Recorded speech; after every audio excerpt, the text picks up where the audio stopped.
Support our show, maybe on the PayPal link or the Cash App. Spring tour dates and further 2023 tour dates to be announced soon. But a few coming up, we're looking forward to a return to the Lab Sita show. See what fabulous fun we'll have then. That's February 27th. And then sorting out a few more ideas, but one for sure will be at Sylvatica Forest Farm in Berea, Kentucky. Talking some good old Kentucky farming, forest, mushroom medicines, and all kinds of international permaculture stories. It's gonna be fun. So keep in touch. Again, I want to shout out a thanks to the production crew and to all of you dedicated fans. Keep listening to this podcast. Come to a show. Be a sponsor. We'll mention your business on the show. Perhaps you could be on the show. Need a podcast? What better way? We keep it serious and seriously funny.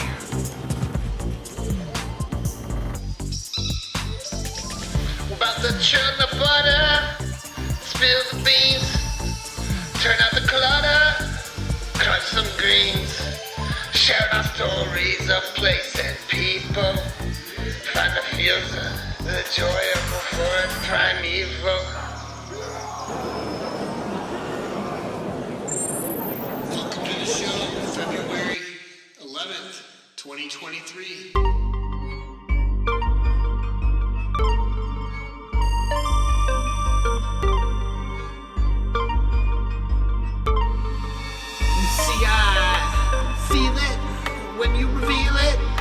So go ahead and open up to us.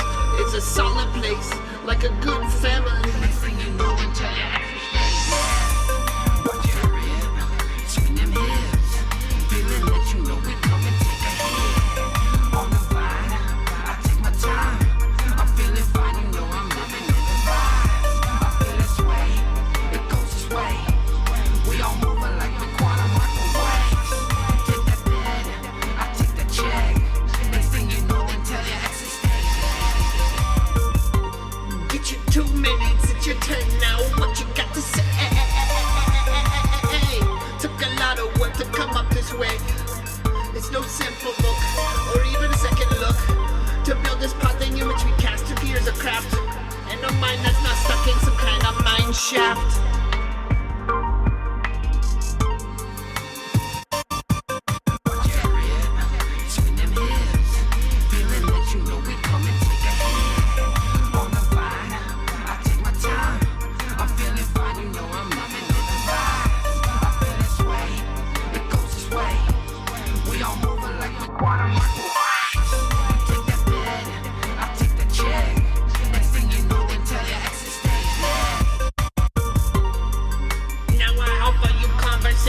Words that come through song and monologue as we build and connect for hope of our dreams, and we break free at the fringes and seams, rising up from the forgotten armpits of this realm we all share, activated to learn our roles as we reskill our fellow home skillets.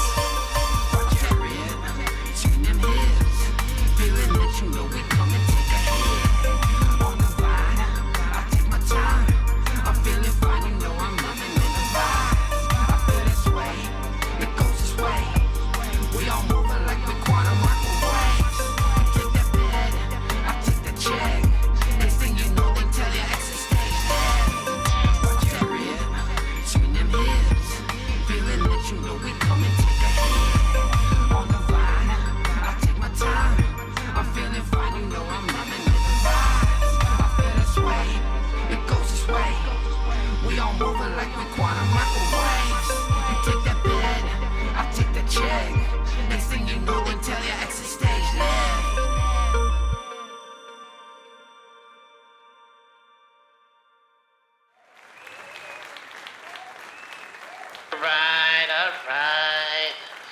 Alright, welcome to the show. We're gonna cut into the show now. Live.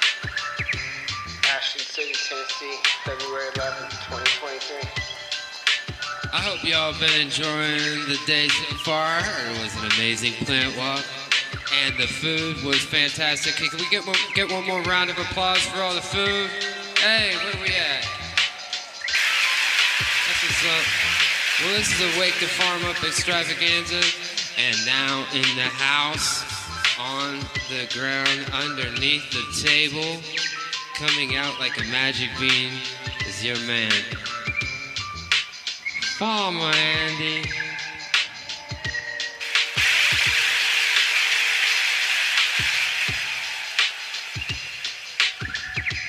Wake the farm up. How you guys doing? Having a good time? We've been feasting here in Nico's Wild Kitchen. It's been wild, huh? You guys tried some new wild flavors today. Maybe you smelled some things. We got really into smelling some things earlier on the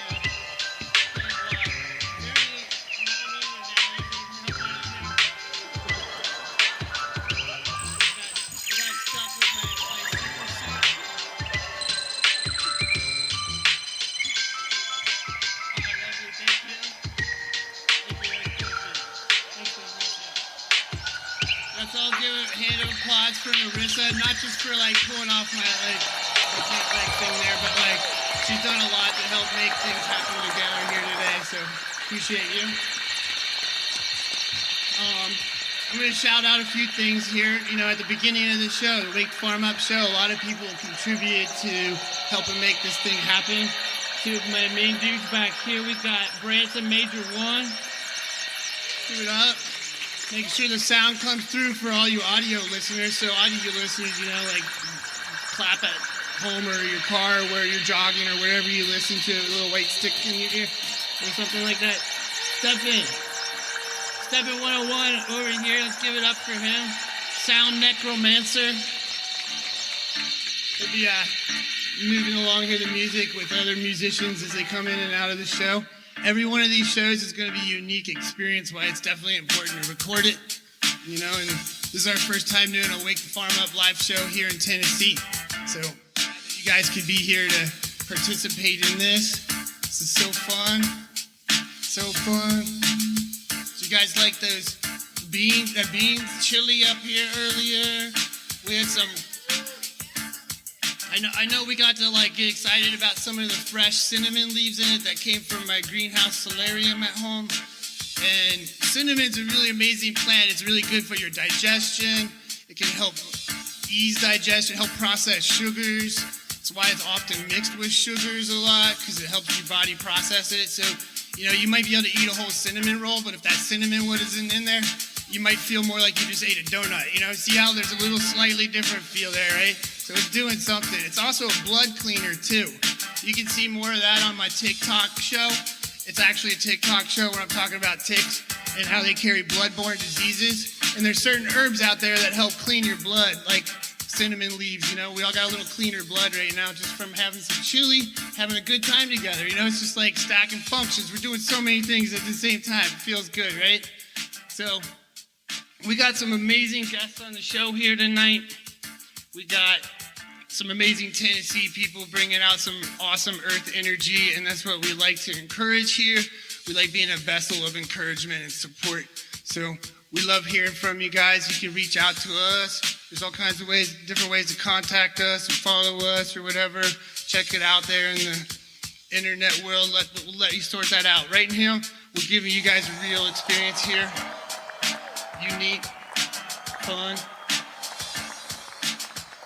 Yeah, in the middle of these tall oak trees, these tall maple trees.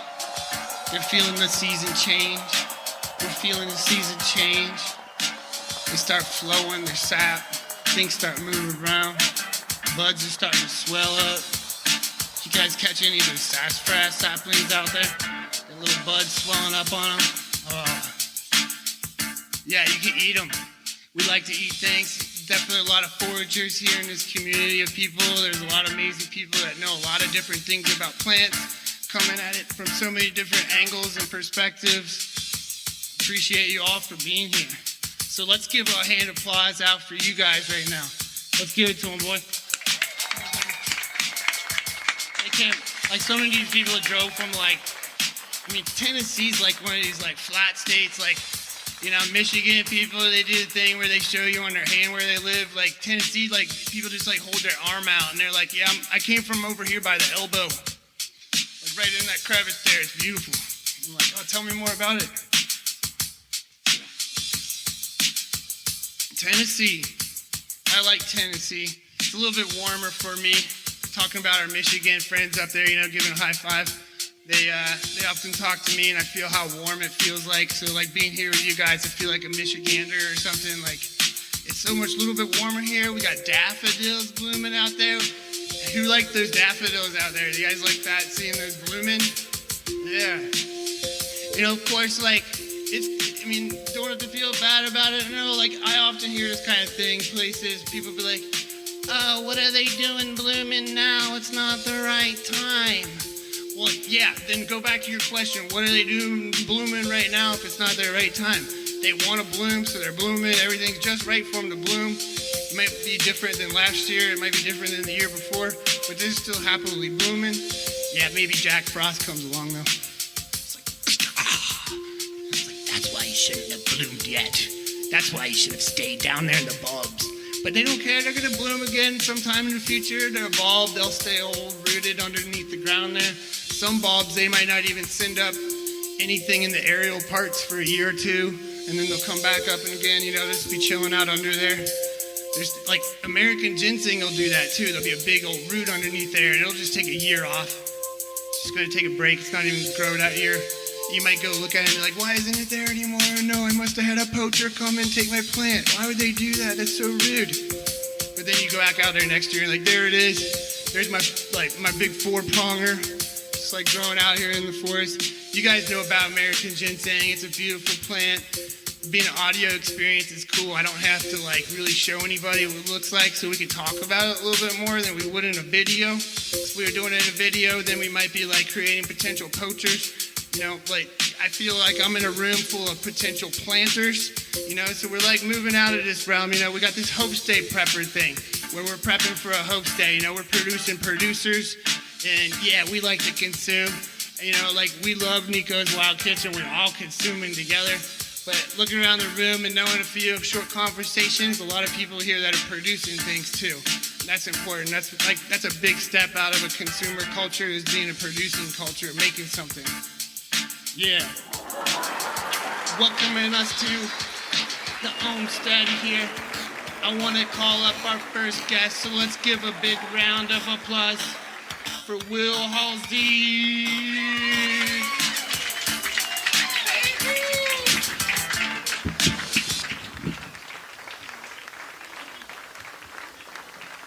Hey, what? Hey, guys. Hi. Hey. Bales of hay. Okay, so some of you are new to the show. Some of you may have listened to the show. Being our first guest, I like to explain at the beginning for sure. We have a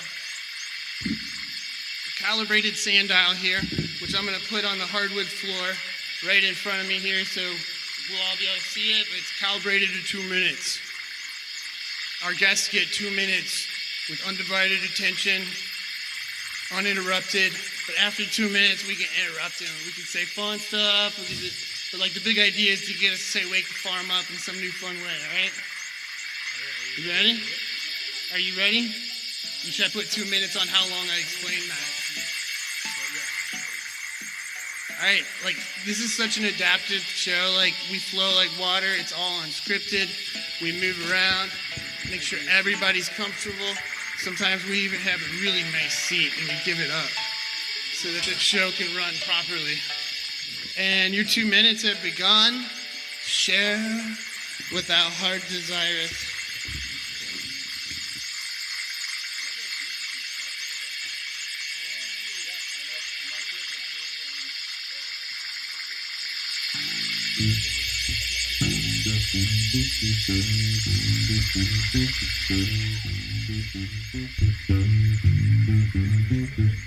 We want the farm.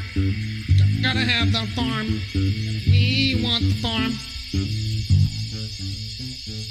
On this bus, you call me Captain Willie. You can get on, but you gotta get silly. You're in for a trip, now let me tell ya. When I say trip, I'm talking psychedelia.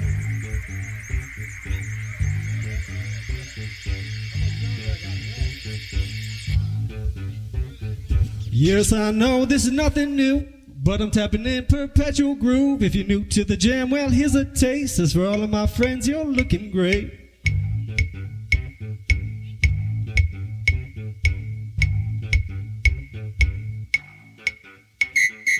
I want you to come trip with me.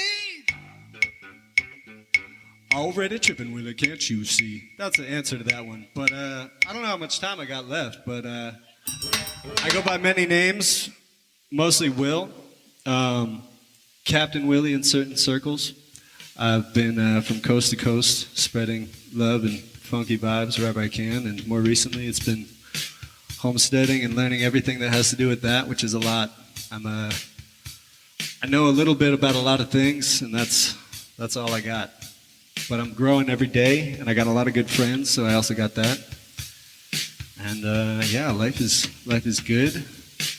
Life is surrounded by trees these days, a lot of plants, a lot of herbs. Events like this from time to time. Wake the farm up. I'm awake, baby. Come on now. Wake the farm up. Like, so mystical, Thank you. mystical journeys, coast to coast, spreading the good vibes and love and energy. I'd love to hear more about that. And to rooting down to a homestead, I'd love to hear about that. You know, that aspect of drifting, or like being a rolling stone, you know, being able to move where you want to move and not being like, oh, okay, but what about that one plant? Yeah, right.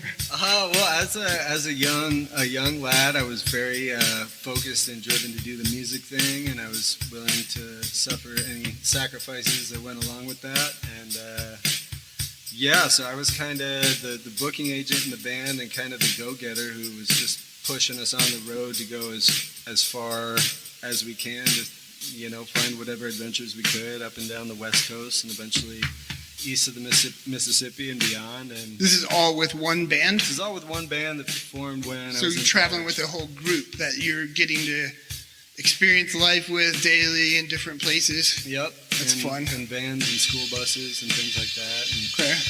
a lot of adventures on the road, a lot of breakdowns, a lot of shows to nobody, and some, you know, really fun shows to great crowds. You know. What was your band? Are you allowed That to band share? was called the Voodoo Fix, you know. And Voodoo Fix. Voodoo Fix, you can look it up. The music's available. You know, we're not playing now. And so, yeah. It got me to here. It got me to Nashville. But people can find that out there and hear some of your find bass that grooves. music. Like, Yeah, the bass grooves what are kind of there. a sound would you describe? Is there a genre for It's it? funky blues, rock and roll. You know. Sounds fun. Okay. Yeah. To put it in a box. I like that. Yeah. But yeah, brought me to Nashville, and you know, Nashville's been the first place it's felt like home since I left the Northeast many years ago, and putting down real roots and watering them every day. Yeah, it's a music town here. Like, how many of you guys like playing some music or at least dancing to some music? Cloggers. Look, everybody went up when I said cloggers. Like, look at that. That's amazing. We should have a clog competition sometime down here, like mix it with twerking or something, clog twerking. Yeah. I see a lot of heads nodding. Yeah, we're doing it. All right. Yeah, clog twerking workshop. Did anybody bring their clogs tonight? Yeah. With your surfboard too? That's incredible. Yeah. She had her surfboard out at the beach tree earlier. I don't know if you guys caught that wave earlier. There it goes again. Yeah. So now that you got to the point where you've been homesteading, how long have you been at the place here now currently known as the OhmStead? Since the start of 2020. I signed the paperwork on December 31st, 2019, and Ooh. founded, Good landing time. yeah, right. How Couple was months that? before things started getting real weird. I was on the homesteading permaculture track and had been for a while, and then when all the wonkiness started going down, it just reaffirmed that was a good idea to get into homesteading, self-sufficiency skills, living off the land. Yeah, I can imagine for sure. Just from my own experience that year, that spring was the opposite of most stories. I had a lot of people calling about homestead and farm consults. You know, I mean, you wonder why all of a sudden, like, everybody's like, how do I grow food in my backyard? There's like that old saying, like, when's the best time to plant a fruit tree? You remember that one? You know that one? 10 years ago? 10 years ago, Yeah. So, like, I'm thinking that even with my homestead consult, when's the best time to have an Andy the Elf homestead consult? 10 years ago. For real. But 2020, yeah, I was pretty busy, and gas prices were very inexpensive. I remember at one point they were 99 cents where I was at, and I couldn't remember that since like 1992 or something. You said 99 cents? Yeah. But there was nobody on the road using it, so that was kind of cool too. Supply and demand, yeah. A lot less air pollution. Yeah, definitely. Yeah, a lot of gardens got started in the spring of 2020. So Enthusiastically, and I think a lot of them are still here, right? Like this place. Like, you got it started there, not just because of that. That's really cool. You scored it and got on a wave right before, you know, it's like, okay, yeah, I know I need to do this. I already knew that, but here we go. yeah, no, I really got to do this. Yeah. Yeah, it's been good. Most things that I've planted are still here. you Cool. know. Cool. Mostly success. Where do you see the future of the grounds here and the Olmsted projects? I know some of the big projects I really love, things like this. I know you guys do a lot of community outreach and gatherings of sorts, like getting people together in different ways. This is definitely different than one you've done before, I know, from gathering ideas on how we were going to do this. So, I mean, like, a lot of people didn't really even exactly know what a live podcast recording quite means. And it's a different podcast than a live podcast, so I get it. We're experimenting new grounds, you know, a little pioneer species thing. You're a pioneer. It's Yeah. just a frontier podcast. I do like pies.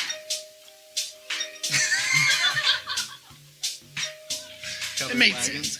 Yeah. I don't eat them with my ear, though. Pie, I'm more of a pie in the mouth. Yeah, species, I guess.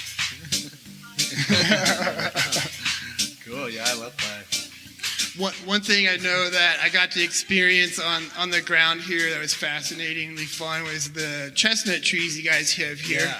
We They're got some- really big, We meaty got some ones. abundant chestnut trees. Yeah, that's been a lot of the journey here, is learning what we have and encouraging that and utilizing that. Yeah, it's been a big aspect, and chestnuts have been one of those. So we get quite a haul every fall.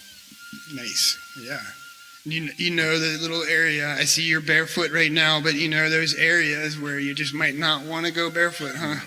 Not under the chestnut. Unless you like want some like serious like acupuncture. Just like I can imagine if you walk just right on them with the right thought, that it would probably do some good things for the bottom of your foot.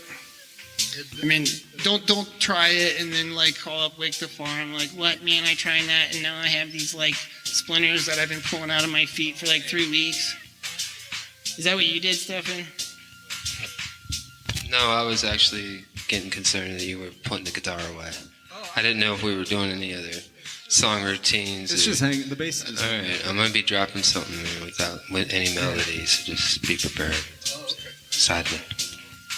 spring in action. Yeah, I know we got like so much fun time ahead of us here tonight. I hope that you pop into action on that as many times as you want. We love that on Wake the Farm Up. Andy on the freestyle vocals. Maybe some N1 jumping in. Yeah, maybe with, some of "What? it'll even Don't rhyme, do you it, know. man." Or someone from someone's coming in on the freestyle, man. Yeah, Maybe. yeah. It's happened before. I mean, like Stefan, you love the freestyle, right? Like, I mean, like, especially when it rhymes. That's your favorite, right? Do you Nope. care if it rhymes? No rhymes allowed. No, freestyle, rhyme free. Okay, what about a busta? Can it have a busta? Yeah. Okay, then I'm good. I'm in. I'm in. Yeah. So music, I think, is very important to Wake the Farm Up podcast. And one of the big reasons why, and I've explored it on other episodes a bit too, you can find out more fun reasons. And, you know, some of them might be more valid one day and more valid another day. That's how things like that go, right? But music, it's like locally created something. You know, it's like it's creating your voice. It's a way of sharing your story. And Nashville is very well known for that being a music place. Sure. But there's like definitely like a Nashville kind of music. It kind of helps speak the story of the land here, what was inspiring it. You know, what kind of things do you think were inspiring it? I definitely think moonshine for some reason, maybe being around these creeks and stuff. Music scene.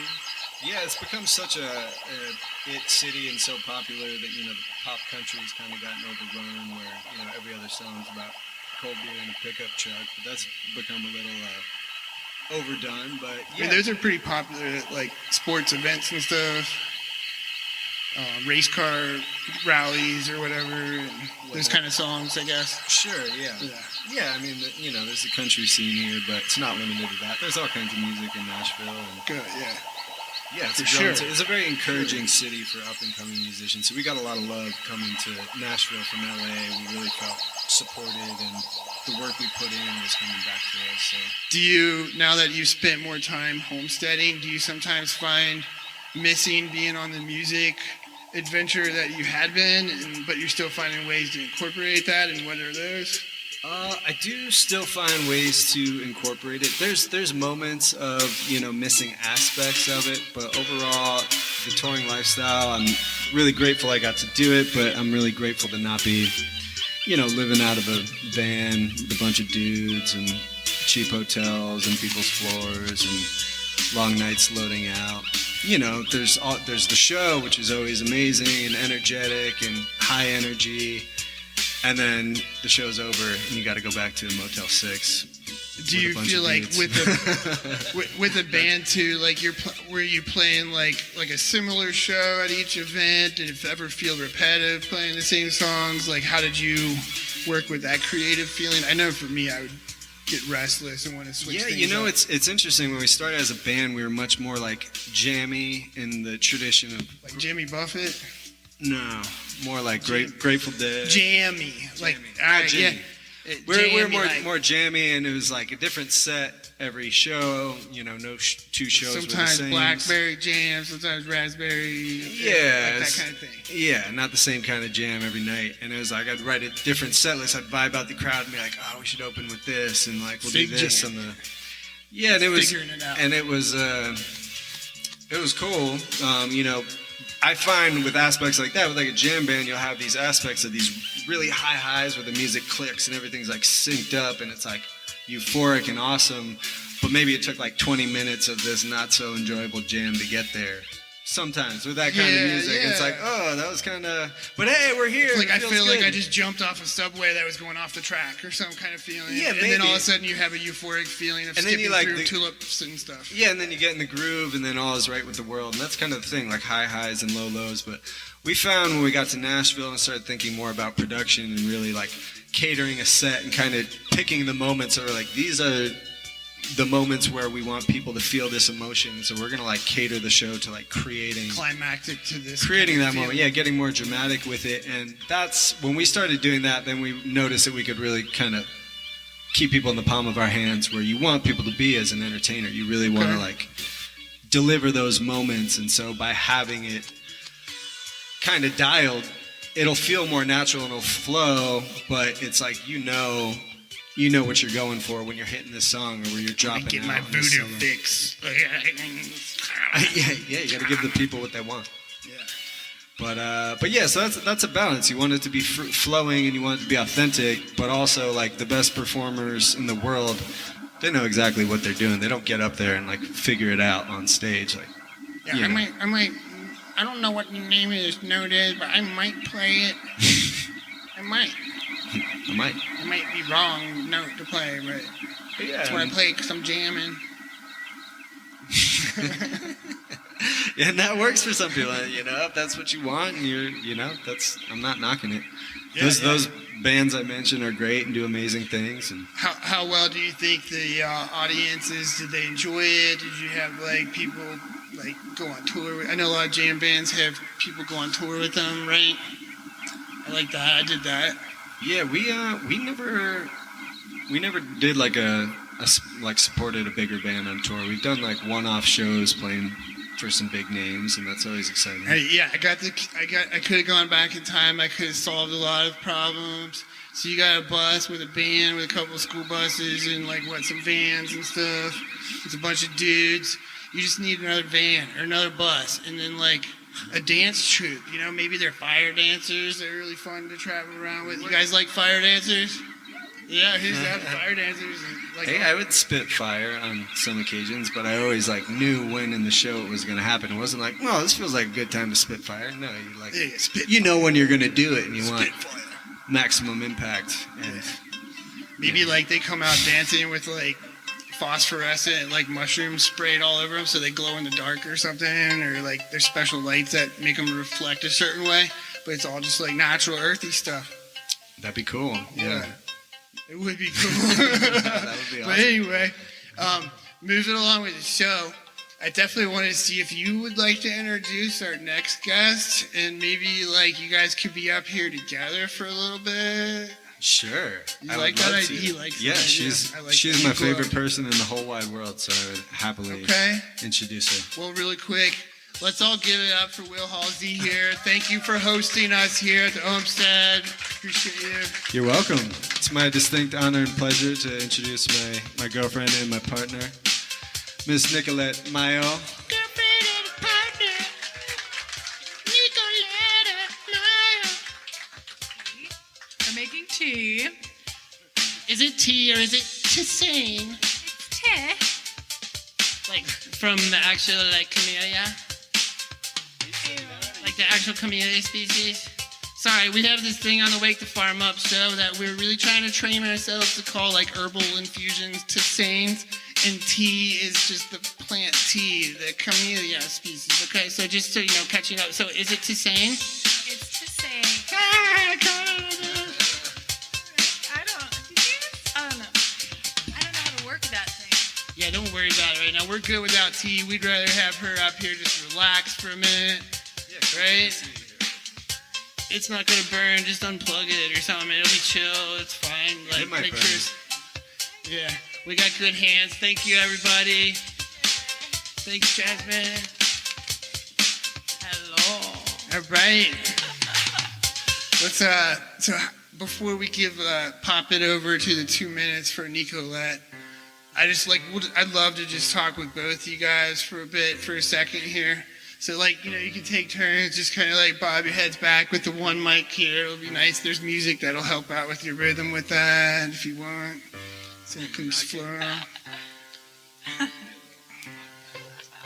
like a lullaby. It is. Did you ask some questions? Not yet. Not yet. We're all just bobbing our heads back and forth still. It feels good. So yeah, the audio listener, just bob your head back and forth. It feels good. Take a breath here. Breathe. Yeah. So tell us something that you guys would love to share together. Anything here? Oh, well, we've been talking about a little bit of a rebrand, honestly. Even though we love taking part in ohming, and that ohm symbolizes the universal sound, it is relaxing. We've been thinking more I didn't mean to relax to you our guys. name Yes. or to our vibe, and you know What are you we're getting? not dealing with paperwork and LLCs, so it's like don't worry about it. But Just, yeah. Well, we as don't we have- grow yeah. and evolve. yeah, we are rebranding officially as The InnStead.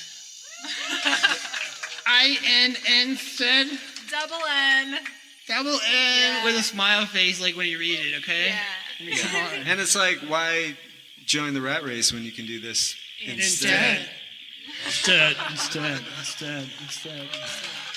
But yeah, I with two N's, we're looking to do more overnight accommodations, take guests. It's kind of more traditional, but not traditional bed and breakfast. True.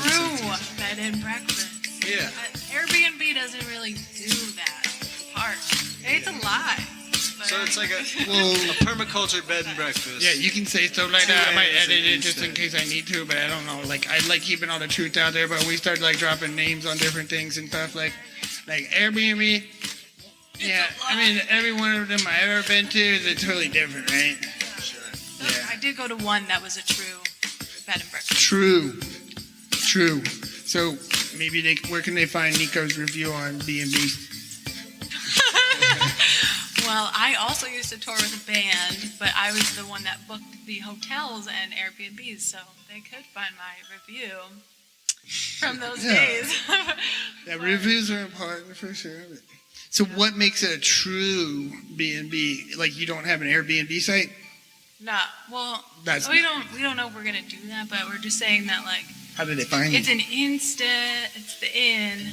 Like you stay here and you get a true breakfast. You get a true you get to eat in Nico's Wild Kitchen. Like people are like on the porch like, this egg came from that chicken over there. Exactly. Yeah, you can chase the chicken off your porch that you got your omelet from.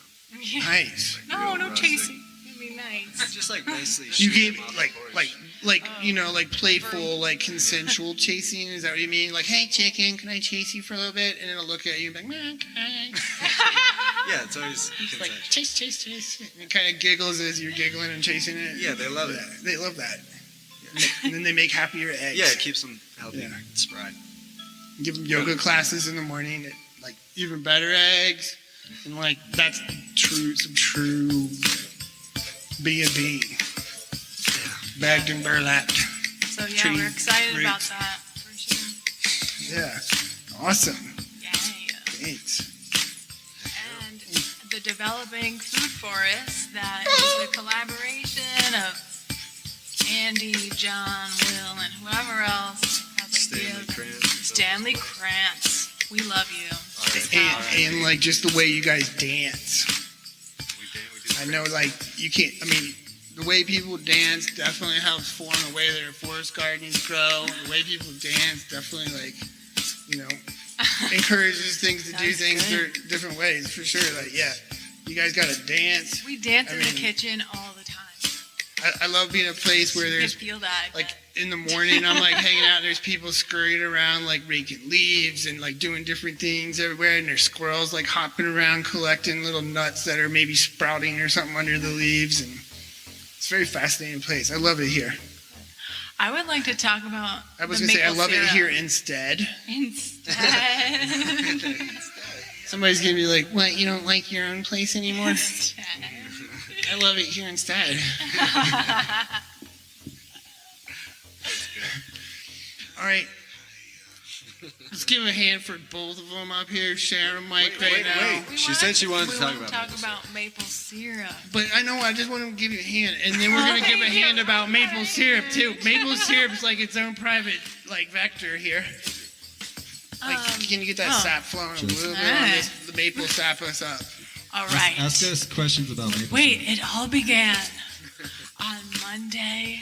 No, I'm curious about this stuff. Tuesday? Sunday morning. We look outside. I was gonna go for a walk, and Will said, "Check the buckets," and I did. And I just woke up. I almost fell over because they were overflowing, and I did not expect that. And then I ran inside to tell Will I was like tripping, running inside. Oh my God. We didn't have enough pots. We were like, oh my God, what do we do? So we started putting in coolers. And That was cool. it was cool, yeah. Yeah, we started with about 20 gallons of maple sap off the bat, which is quite a Damn. bit to work Damn. with. We weren't expecting like such a gold rush like that, and so we're like, oh, we're completely unprepared. Let's clean out this beer cooler and fill it full of sap, and then start boiling this stuff in the biggest pot we can. And we made a call to everybody we knew who might have a big pot. And people came through. They came through, and Sap. Community. Sap suckers. And we were by this burner boiling this sap for like 3 days in a row. Like having a baby, we would like check on it at night and just be like, are you alive? Constant, yeah. Did you fill up your diaper? We definitely filled Yeah, up can many change it. bottles of sap. I mean syrup.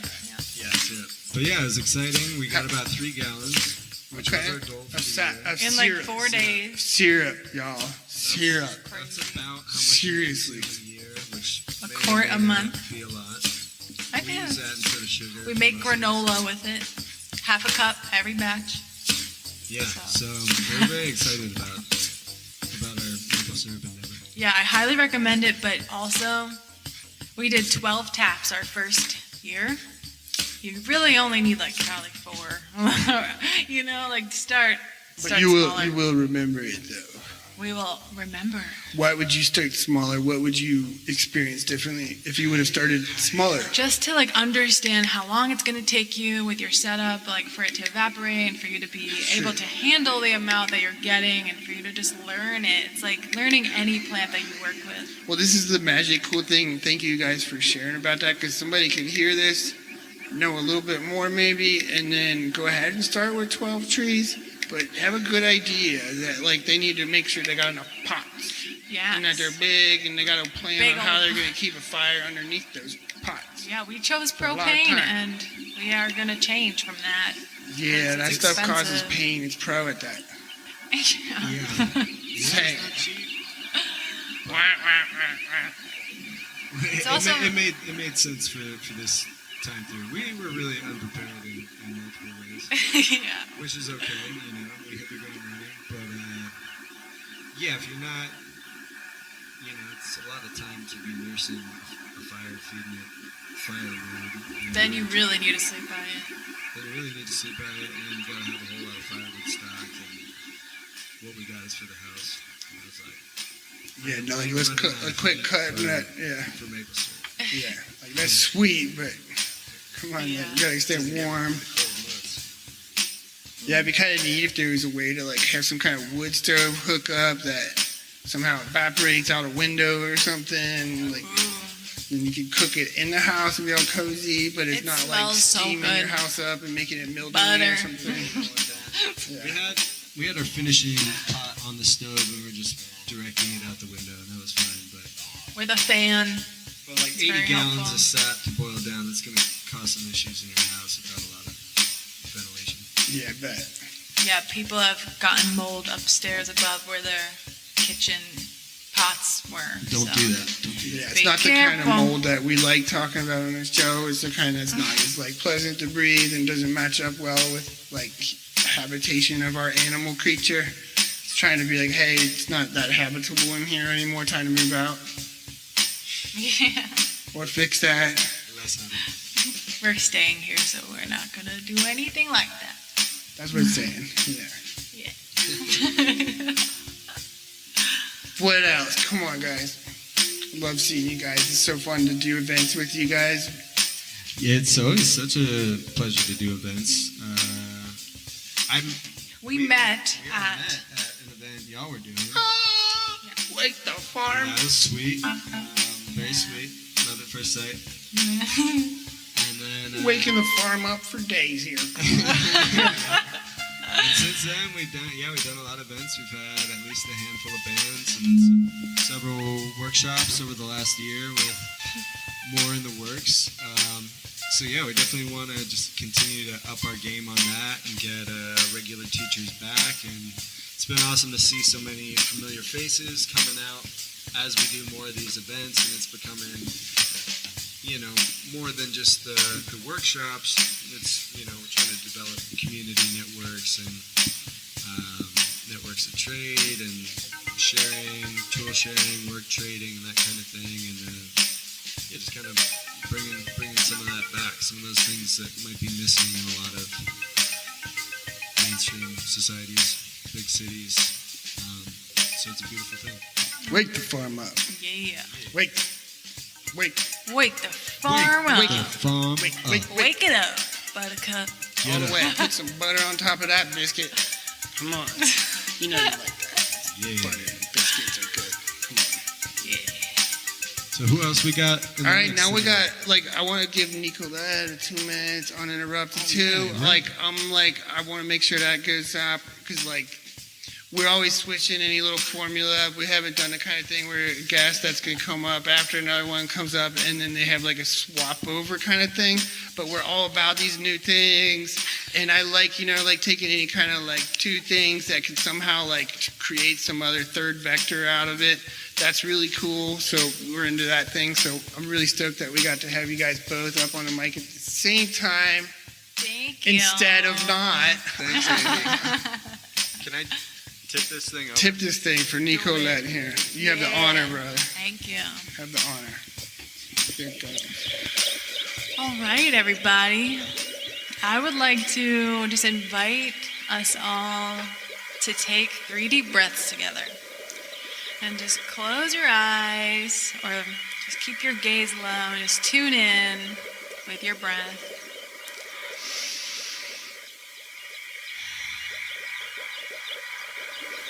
Feeling all of the magic of today. The power of community. And what a blessing it is for all of us to be here together.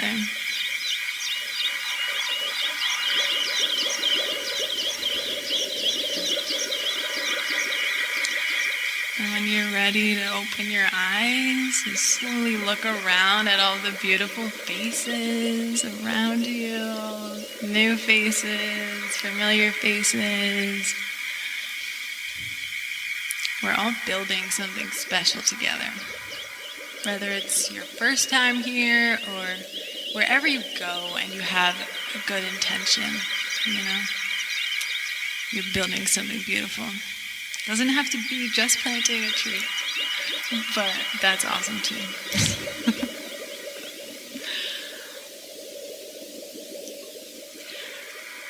Yeah, I'm just so grateful and happy to share the offerings today with you all. As always, cooking for people is my superpower, it feels like. I just can't not do it. And that's what's thank going you. down, ditches. Come on, wake the farm up. Feels so peaceful. Yeah, maybe it's like a good time here for like.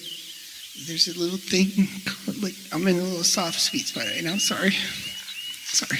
It was my voice here. Yeah. But, like, there's a little sweet thing I like doing. It's called the rain dance, like the rain cheer. And, like, you start out, like, so take, like, a finger on each hand and kind of start tapping them together. I want to see if this picks up on the microphone a little bit, too. Well, maybe so happy. It'll probably get stuff and going too. All right. And then tap your first finger together. And then, like, you can start, like, somebody start going 2. Second. It's cold front. I know the 3. 3. Oh my God! No. 4. 4 fingers. No, 5. Now you're full palm. Yeah, it's the thunderclap. Yeah, thunderclap it. See, that's music making like nature, like somebody may be like, there's no rhythm to that, but there's rhythm to like people that know how to hear the rhythm of nature and how it plays music and like can put you in such a sweet spot like that. I hope. I like it.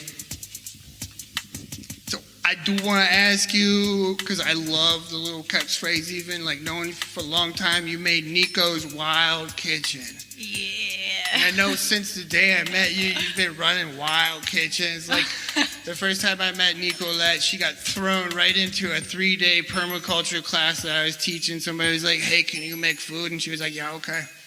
Yeah, I was like, I would love to.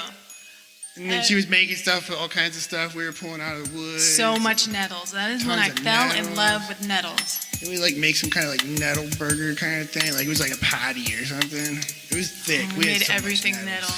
Yeah, I made nettle oatmeal. I even got Sam will talk shit. I got people into like listening to some heavy nettles for a little bit and having like a mosh pit. There's like that much nettles. It was important. It was. We entered the nettle. But that's what we all needed. Like I really feel that way when there's so many plants. It's like so many of one plant. It's like, look, I'm here for you. Like, come visit me. Come, like, there's an abundance. So that just felt good. Yeah, I really felt that. Yeah. I remember you put some in your car. I remember at that time you were like, yeah, I had to go and give them to somebody because I noticed there were some spiders on them, and you were like, I don't want any spiders in my car right now. Well, I know you know spider. I know you got spiders I'm on your scared of side, spiders, right? though. They They scare you. me. Ah. I'm sorry, I brought that up. Now everybody in the world knows. Like, It's okay. okay. They're cool. I can Is it like. because they have I don't want to legs, kill them. or No. something like about? Is it like that? Or? I just feel like they're gonna jump on me and bite me. The jumping, biting ones will, Right? of course. How many of you guys see jumping, biting spiders around here in this part of Tennessee? Like, I see a couple hands going up. I don't know what ones jump, so I need to learn, and then maybe I'll be less scared. Yeah, the ones that know martial arts are definitely the worst. But if you can get them on your side, like if you call a pest control company or something, just like call them up, like, look, I got all these spiders in the house. I want to control them. Do you got anything for that? And they'll send you all these little remote controls that have like 50 buttons, just like those little lighting strips that people get, you know, they have like 50 different buttons. I'm like, okay, I just wanted to put these lights on, but there's like 50 buttons on here. And then you hit these buttons and these spiders start doing stuff. Like, they'll be like grappling hooks. That just sounds terrifying. That's all funny stuff, you know, we get serious too, but on the serious side, like, I like spider webs, like collecting them when you walk through the woods and they get on your face.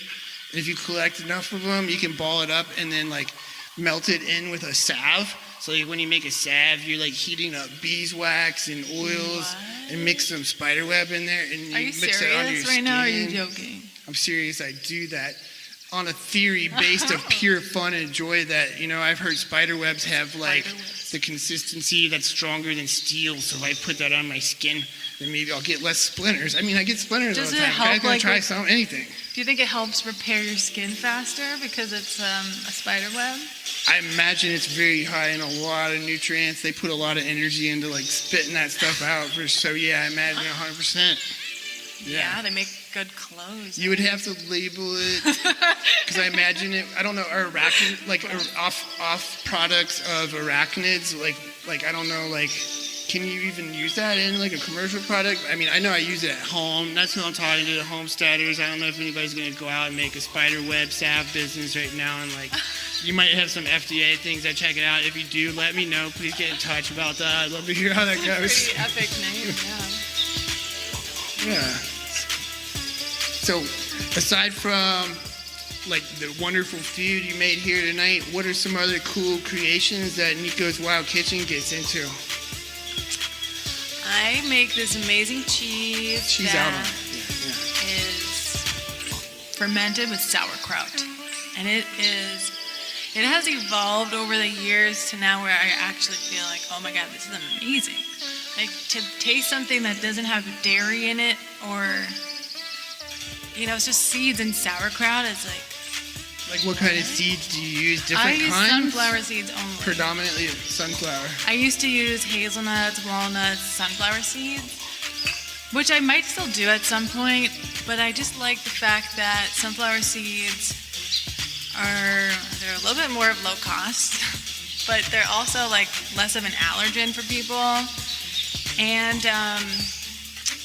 yeah, I was against like using cashews because you can't grow them here. Like if I wanted to make this cheese during the apocalypse, I could, because I could go to John's house and he has hundreds of sunflowers. Yay, John. So cheese will still happen in that scenario. And I could get a cabbage from Michael Holt because I still can't grow a good cabbage. Yeah, ferment that. So I just want to say for anybody that hasn't tried Nico's cheese, and I imagine a lot of the audio listeners may have not. It's called Say Trees. Say Trees. Say trees. Say trees. Yeah. Say Trees. Say trees. You can message me on Instagram, Nicos.wildkitchen. And I will make it in batches. So Little if I know circles? someone wants like I need to sell at least 4 for it to be like a sustainable thing for me too. But it is fun and I enjoy doing it. And I am making some right now, but it's just not ready right now. I wanted it to be ready, but the cold slows down fermentation. Really love fermenting stuff. So The fermented aspect. That's what I was getting to there about the cabbage and how you make it. It's unique, and how the audio listener and you guys that haven't tried it, that are here at this show, aren't getting to try it because it's not ready yet. If you ever get a chance to try it, you'll know what I'm talking about. The fermented flavor, the whey, I guess, like the different microorganisms coming from the cabbage juice. There's no way. Ferment. No. No way. No way. There's no way. No way. It's the sauerkraut blended. It's not the sauerkraut. It's just the juice of the sauerkraut, and then it's blended with the seeds, and then that is fermented. Yeah, salt, spices, and then it is blended, and it sits at room temperature and has a press on top of it to let the liquid extract. So what really impresses me about it, though, this whole fermented cabbage juice going into a cheese, what, huh? After it, like, dries and is soaked in that, the flavor of it tastes like cheese. I You add don't feel like burdock you're root. eating a sunflower seed That helps. one bit at all. Yeah, It has a cheese flavor. yeah. Almost It's like some kind tangy. of brie of some sort. And it's strong. Yeah. Yeah, it's like you have to like strong cheese to. It's not like American cheese. Yeah, it's like the kind that has that like sock drawer kind of like strength to it. Like you want to have small pieces on a charcuterie board. It's like it's rolled in herbs and it's like just Cute, like, pretty. It's like What kind of you herbs do you take like your to roll? time. Like, is I there roll it- specific ones you like to roll? My favorite. I love Mediterranean things, so my favorite lately is oregano, sumac, thyme, and it's just like this beautiful. Like Zatar spice blend is made of those ingredients. But the sumac, just Sesame seeds. being the Wild Kitchen, are you using one of our local like sumacs? Are you getting Yes. one from Zatar away? And No. Mediterranean? The sumac is the Sumac. sumac. Yeah. Sum here. So much here. Yeah. Sumac out here. So everybody knows sumac around here. They get those like bright conical shaped red clusters. There's 3 different kinds. There's the winged ones. They kind of drip theirs down. That's probably my favorite. I feel like I get the most vitamin C like flavoring from them. That's like the flavor you get from sumac is like a lemony, zesty kind of flavor. Yeah. Hence the it's Zatar. beautiful. It's really beautiful. Yeah. In color too, like the flakes of it, I imagine on the cheese, like really have a cool contrast. And- Yeah. It's all about the color. yeah, I like that. Yeah. Cheese. The other one I make has blue spirulina in it, which I know is not native to here, but it's pretty and it's very good for your body. And someone gave it to me, so I've just been using it until I am done with it. I don't know if I'm going to buy it again. You're just like, here's like a lifetime supply of spirulina. Yeah, this store went out of business, and they were like, we have blue spirulina, do you want it? And I was like, yeah, I do. Thanks. Okay. Thank you. Yum. Well, a friend of mine who worked there asked me, she gave me a share of hers Nice. to be fully clear on that. Spirulina fairies. Yeah, fairy friends, yeah, keep them close. Close. There's many here. They're all. Yeah, you guys have fairy friends. It's a good thing. Fellow hominoids that walk among the hominoids that are friends of the fae and are the fae and the fairies and magical creatures of all sorts, you know. Encourage that, you know, allow that in other people. You don't have to be like, you're actually not.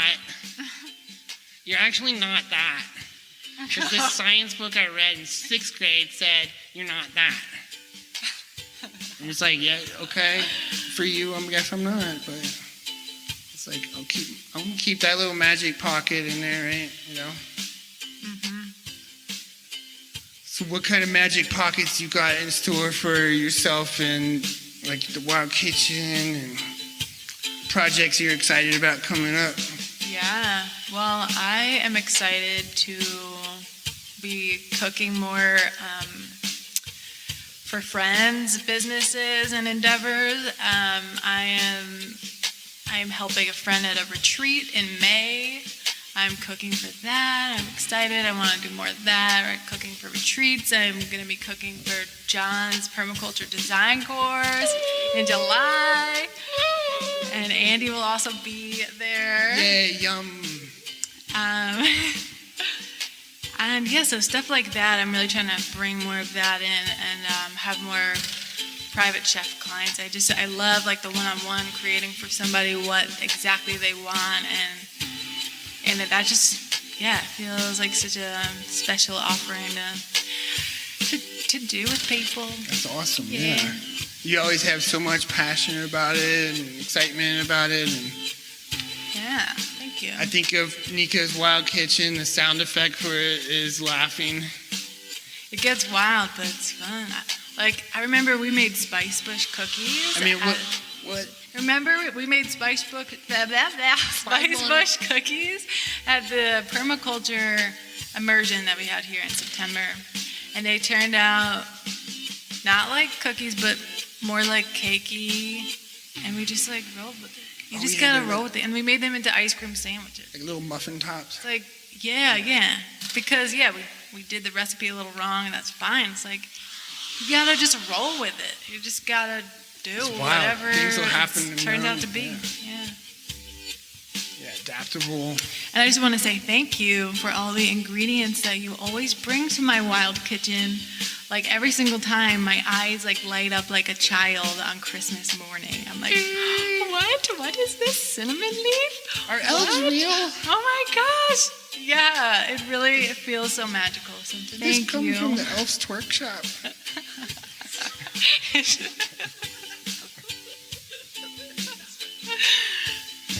Sorry, that was a loop, you know. It'll come back around. December, holidays. You know what elves do. Do you want your song on, Andy? Time, right? He's been practicing. I've been practicing. Did you want to tell him the secret, the big announcement? I could tell about him how you've been practicing twerking? Oh, no. You I haven't don't told wanna do everybody? It'll come when there's more. We'll save it. The we'll after save it for party. when we release the shorts. We will be Maybe releasing for next the time. shorts. Unless everyone votes. Just say it. Throw it out there. Well, We'll twerk on that. Twerk on that. Yeah. So yeah, everybody stay after the show for a short little twerk party. You know, we'll leave it off the record so nobody has to be embarrassed about twerking and feel like it's going to be on the internet for the next. I won't be about me. But I want if we are not recording, everybody would be twerking. Would you guys twerk if we're all twerking and recording? There's no video recording it, right? I don't know. I don't know, Nicolette, what else do you want to share with us? What are some things that you really love right now about life? I love all the people in this room. I love the community that is developing and how special that is. I feel finally in my right place in the world, and I wish that for everyone to find that because it's there. It is there. There That's you go. Much Nicolette love. Maio. Wild Kitchen. Thank you.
great start. I feel like we're all a little grounded now. We got to like have a good, warming, welcoming conversation.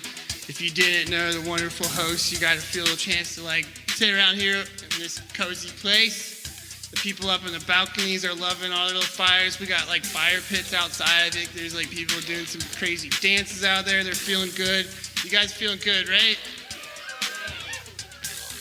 All right, so our next guest, we're gonna have one of our friends here from the local area. We got Michael Holton. Yeah, Michael Holton. Holt. Michael Holt, not, thank you. Like get a hold of it. Hold on. All right, how you been? Hey, good. To see you, yeah. I'm excited to hear what you guys share in these 2 minutes here. Are you ready for the sands of time to flip on that? Oh, okay. Wait, flip it for you. You feel, you want to, we got a flipper. Who's the Elfie flipper? Flipper. Flipping in the times. Well, I feel really blessed and thankful with my partner Diane over here. We have a farm area that we're leasing. We're having a community supported agriculture CSA distribution, and we're still having it every other week through the wintertime. And brought some greens out tonight. A lot of different items. It's called Eden River Farm. We have a Facebook page, Eden River Farm, just outside of Nashville, in between Nashville and Franklin. So, yeah, we grow some good cabbages. I really like all that's happening around here with the permacultural ideas, like Jonathan's going to talk about in a while. I work with that some, but mostly I work with a biodynamic organic agriculture. I've been really enjoying that and how it's helped me get a deeper connection to the land and the microorganisms. Think about the farm as an organism.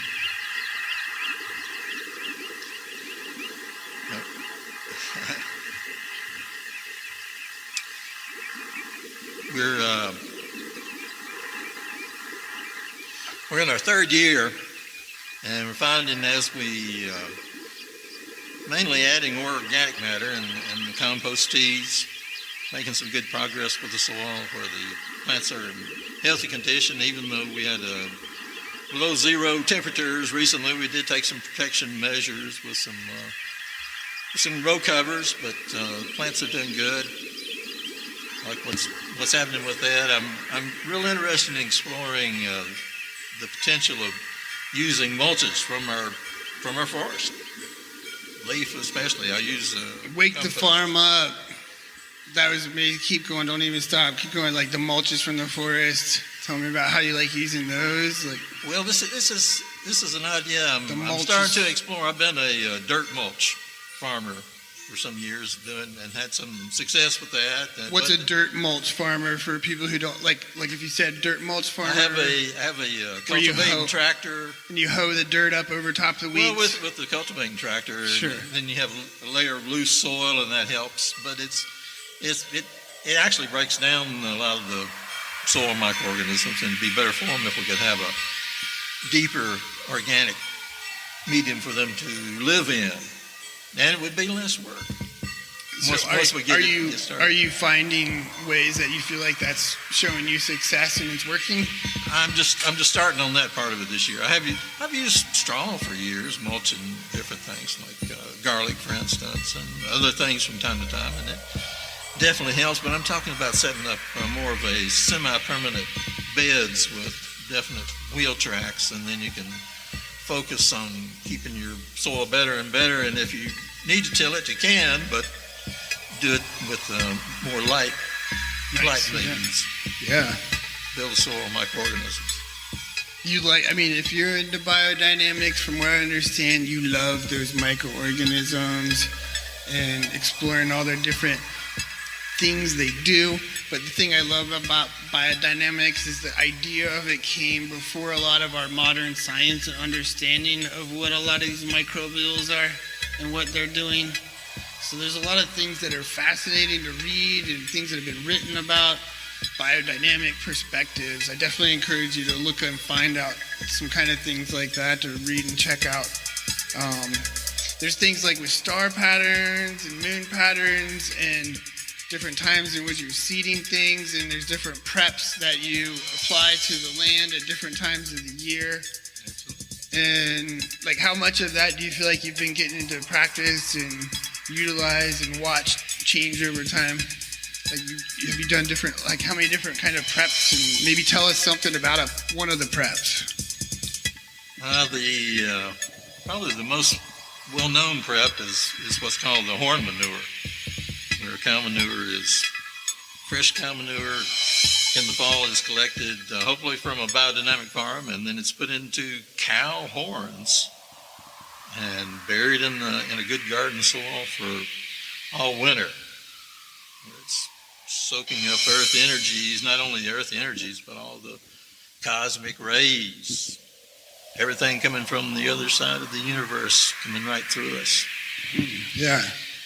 Well, So is that kind of like a equinox to equinox kind of burying of the horn? Somewhat. Yeah, close to that time. I imagine it could be different, like even northern states, like different parts of the world, there would be different optimal times maybe for burying. It's like you have to get your astrology chart of your land read or something by a pro chart reader. Well, all those things are part of the interconnectedness, but it's just when you can get around to do it, you're too busy in the summertime. Yeah. But there's astrological aspects to it if you want to try to find the ultimate. So I know there's often been this idea that if you wait till a certain time of the moon, put some seeds in the ground, that they'll germinate better. At some point, thinking like the forest, I put it together. I'm like, I could have put it out there 2 weeks ago, and that seed would have been sitting there waiting, ready to go, and that moment was just absolutely perfect. Instead of me trying to time it right, like, oh, it just happened to hit the ground at that perfect time, so that's going to do it. But what about that? Like, what if you're out there 2 weeks earlier, and I'm going to put these in here? I mean, some things, they might rot too early, of course, but, well, like, if you don't put those seeds in, they're definitely not going to germinate. Yeah, they so like... You got to get them out there, but it is more optimal time often for right before the full moon, plant seeds. Then they'll get the right moisture content. And that's pop. part of it. Root crops better when the moon is on the descending phase, going towards the new moon. So that's it. Like, you've noticed that. It's like, but then the important thing is to get organic matter into the soil and get the seeds. Yeah, get the seeds off this shelf. I know we all have, like, there's so many of us, we get into our seeds and then they stay on the shelf. I know I probably have some seeds that have been on a shelf for probably 12 years. And yeah, I got a couple. It's like I feel like I need to put them in the ground to grow some fresh ones so I can store them for another 12 years or something. We keep planting and doing succession crops. Plant some and then plant some more later, and then plant some more later. Right. And harvest. Yeah. Harvest times. Yeah. So one thing I think, kind of like a mashup of like biodynamic into a permaculture thing, there's certain plants like yarrow, like we were talking about nettles earlier, they're part of like some of the preps, dandelions, absolutely, horsetail, and all these plants, like in a permaculture kind of setting, could just be growing in abundance where you're just cutting and dropping them in the gardens and they're just added into the mulch. But do you think there's like a significant advantage to burying these certain herbs with soil in a certain way underneath, it really magnifies it, huh? A good way to use herbs like that is kind of like minerals. If you put minerals into your compost, they're going to be activated more. If there are particular herbs that are put into the compost that are well known to have a good effect. And like comfrey or something. That one's like, I like planting comfrey around composting areas because their roots suck any nutrients that are trying to seep away. I've got a little comfrey catch patch. one. Stinging nettle is a really important one. Tell us about that. I know we talked about it a little bit tonight, but I love that plant. Stinging nettle is a powerful plant. In some of the worst soil I've had to garden, some really absolutely heavy clay. It was plowed when it was wet, and there were mud balls like footballs out there. And we planted. We had an opportunity to plant a preparation garden that had all the plants in it, especially the stinging nettle. And where the stinging nettle came up, the soil was transformed to some of the best. Really quickly, huh? Yeah, it was just in one season. That soil was just unbelievable. Bringing all those nutrients from out of the air. You guys may have heard of like nitrogen fixing trees, how they catch nitrogen out of the air, and there's little microbials on their soil roots. They're fixing nitrogen. Well, all the trees and plants out there are collecting nutrients partially from out of the air. We looked at lenticels earlier. It's a form on tree bark that, an oxygen exchange. There's oxygen exchanges in leaves, and these nutrients, they come out of the air. It's fascinating. Meanwhile, of course, people are like dumping bags of, extracted nutrient bags with like performance numbers on them and stuff. Nitrogen is the most abundant element in the atmosphere. Yeah, I wonder how over many. 60%. Wow. There's tons of it 60%. everywhere. We just need to make it more available through the soil microorganisms, those processes. But stinging nettle does have a special affinity for that, and a lot of people use it as one of their primary fertilizers. Clump of stinging nettle, put it in water, let it ferment, and it becomes really, and then dilute it because it's powerful. Right. And it grows really. Spray. Actually, stinging nettle will take over your whole garden if you're not careful because it. It has runners and it makes it real thick. Plant it on the border or something. Be careful where you put it, but it's. You could be relaxing on the porch one night and then all of a sudden hear a bunch of ow, ow, ow, ow, ow. I'm like, yeah, get out of my backyard. Or, are you okay? Depending on how they sound. It's like, it's up to you at that point though, but they're there. Right? Yeah. Yeah, it's good stuff.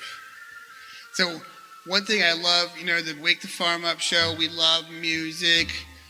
I've made music with you before around fires. You play a beautiful saxophone. Oh, well, thank you. Can you tell us like a story of how the saxophone's been interwoven in your life? How long have you been saxophoning? Since I was in elementary school, but I quit for a long time. I was in a few bands and just. You quit elementary school for a while? No, you just wrapped that up like 3 years ago?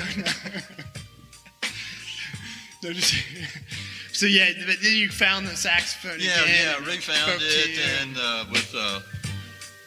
and with one of my friends, I hadn't played this for years, and one of my friends up in Red Boiling Springs likes to sing folk songs, and we got together for a few jam sessions. Jeff Hoppin, and we've had some good fun experiences playing at festivals and things. Well, it's really fun, like pulling out a saxophone into like a folk jam. Like, I guess when I think of a common folk jam, I'm thinking like a violin kind of leading with like maybe some banjos if you're lucky, and a guitar, like doing some kind of strumming, maybe a bass.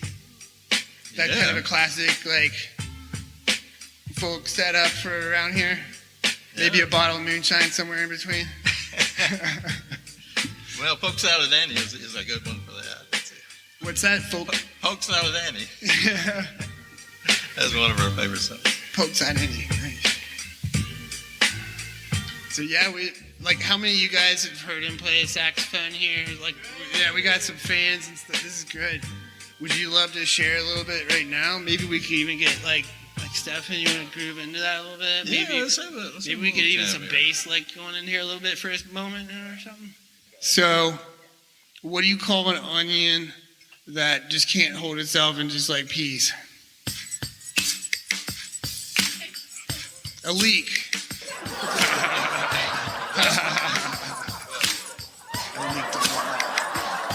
Special leak on this podcast tonight. I won't edit that out.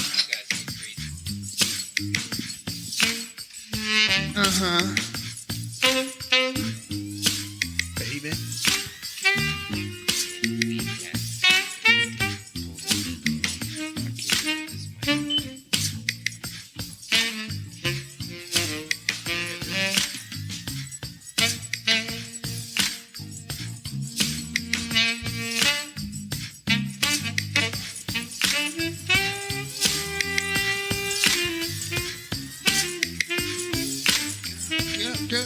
come on, wake firm up. Like this little moment, like you've been sitting for a bit, like stretch it out. We still got more than one guest to go. We got like 2 more tests coming up here on this special show. Jam out, get up, like shake your little feet out, stretch it. Bob it, rock it, jump around. It's the best way to keep the joints moving. We want the joints moving around, flexible. We want to keep flexible. We want to keep moving around. We got logs to hop over, vines to swing on.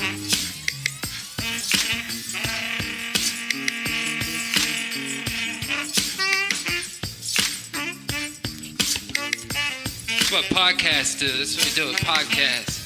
It's an e-dance podcast. Welcome Get out of to here, the this pod guy. tonight. We got Tell 'em, ourselves boys. getting together here just right. That's a mean bait. Coming Put that up. on the sax. What? Let's get a little echo.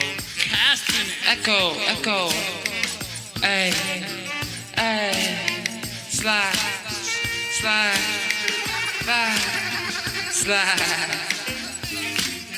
Chick. Vibe it.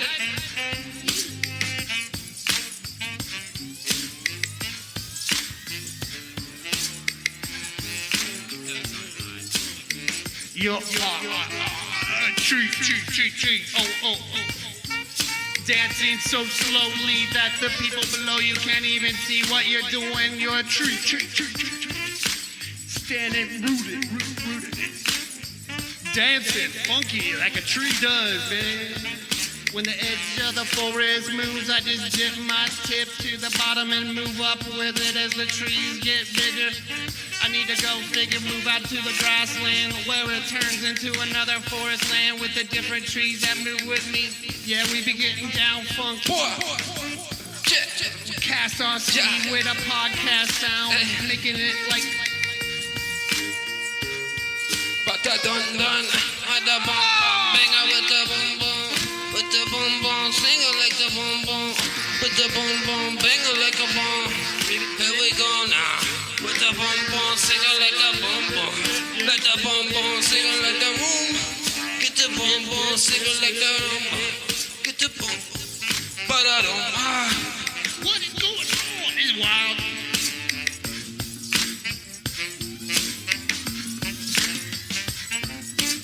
Yeah, Michael Holt.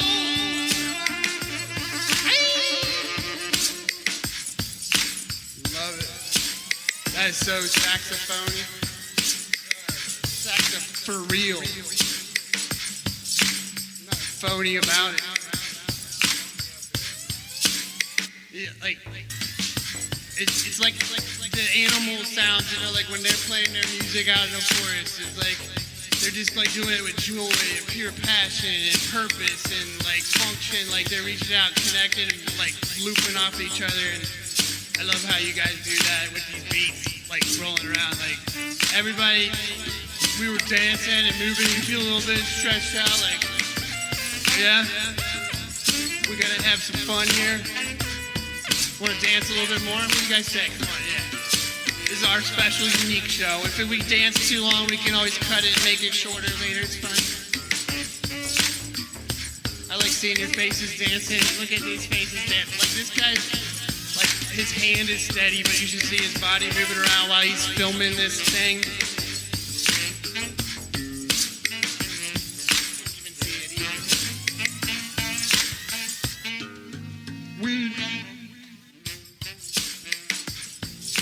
Farm, yeah. What the farm you got to say, yo? What's the farm? Up.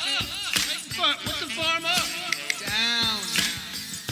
Down on the farm. Down on the farm. The rooster wakes up. The cock calls in the morning. It goes the crow. Time to get up, if you want to. What you got to say? What you got for the mic? Gonna get today? What you got for the mic? Hey. Root beer pop. Explosions of roots all over the facility, on the ceiling. When you walk in, your feet feel like they're made out of sticky tape, but it's all right. You can just keep moving. It feels fun. Have you ever tried walking through the sticky stuff? It reminds me of like grade school. Like it's always sticky because somebody slapped something on there, like some sweet thing. But you know, we can deal with that. We got roots. We blend the roots. Yeah, that's what we do. We blend the roots. Put it down on your shoe. We blend the roots. Yeah, that's what we do. We get the freestyle through coming through. Yo, we getting free 2023. With you and me and everyone in this room, we finally see. Hey, what you got? What you got? Everybody in the room getting hot. What you got? What you got? We get excited. Everybody in the room getting hot. Hey. I don't know whose asphalt it is, but when there's cracks, we're all coming up through it. It's no way to look back. The parking lot's gonna be turned into a field one day or the other. I've seen trees grow through houses too. People bring them in for the holidays and then they chop the bottoms off and all that stuff. But they're coming back with a vengeance. The trees are gonna be coming up onto your house. So you might as well weave it into it. Playing walking with the team, alright. We playing walking with the team on site. We playing walking. Playing walking. We playing walking. Yeah. With my boy and the elf. Yeah. Hey, with my boy and the elf. Come on. What the farm? Wake it up. Yeah. What the farm? Wait. What the farm you gonna? Wake it up! Dancing. Time. Live. Yes. That's how you want your plants to look when you're looking out of your garden. You want to be like, look at this funk party. People are dancing. They're like little bluegrass cloggers skipping over things, having a good little time. Little puppies jumping up and Chicky down. dancing on the team on All of a the sudden the chickens are laying more eggs and they're skipping around. Come player, won't you come on fire? Come team, won't you go? Here we go now, that team. Wake the farm up, yeah, do it like a dream. Come on, yeah, we do it like a team. Wake the farm up, yeah, we do it like a dream. Come on, yeah, come on. Here we go, yeah, we do it like a dream. We do it like a coming so strong, yeah. And that's what's going down. Chicken Bitches. town. Like water Hell no. flowing. So fun. Seriously, like with These this, guys want to know, babe. with this energy, keep like don't even stop. But with this energy, this is exactly it. I love this. I love this. I want to like. These guys want something fresh, man. They're It getting was bored like with that. we're gonna get something fresh. I'm We're gonna give 'em, welcome our next guest up here Off of maggot. with some move into the 2 minute. Maggot break. Oh, I want you. Find it. It'll be good. Get this. Ready for the guests? All All right, guys. Come on, let's see what you come on. Like everybody's feeling good. We shaked it out. We can dancing. I want you to keep dancing if you're feeling it. Why not? You know, it's like just like dance like everybody in the world's watching or nobody's watching, whichever you want. Maybe both at the same time. We're giving it up for Michael Holt. Crush it out of this one, boys. We're gonna give it up again and again. Michael Holt this side. We get an encore on that. One more little bit of sax, man, before he goes. Yeah, he ain't going. You're not going anywhere, right? You good for a minute? We got chairs. We can sort it out. We'll make everybody comfortable. We're gonna make some more music. We're gonna have some wonderful guests up here. Ladies and gentlemen, Thank you Michael for joining Holt, Saxophone. Quick, warm up. Coming up here across the aisle, we got Taylor Wagner.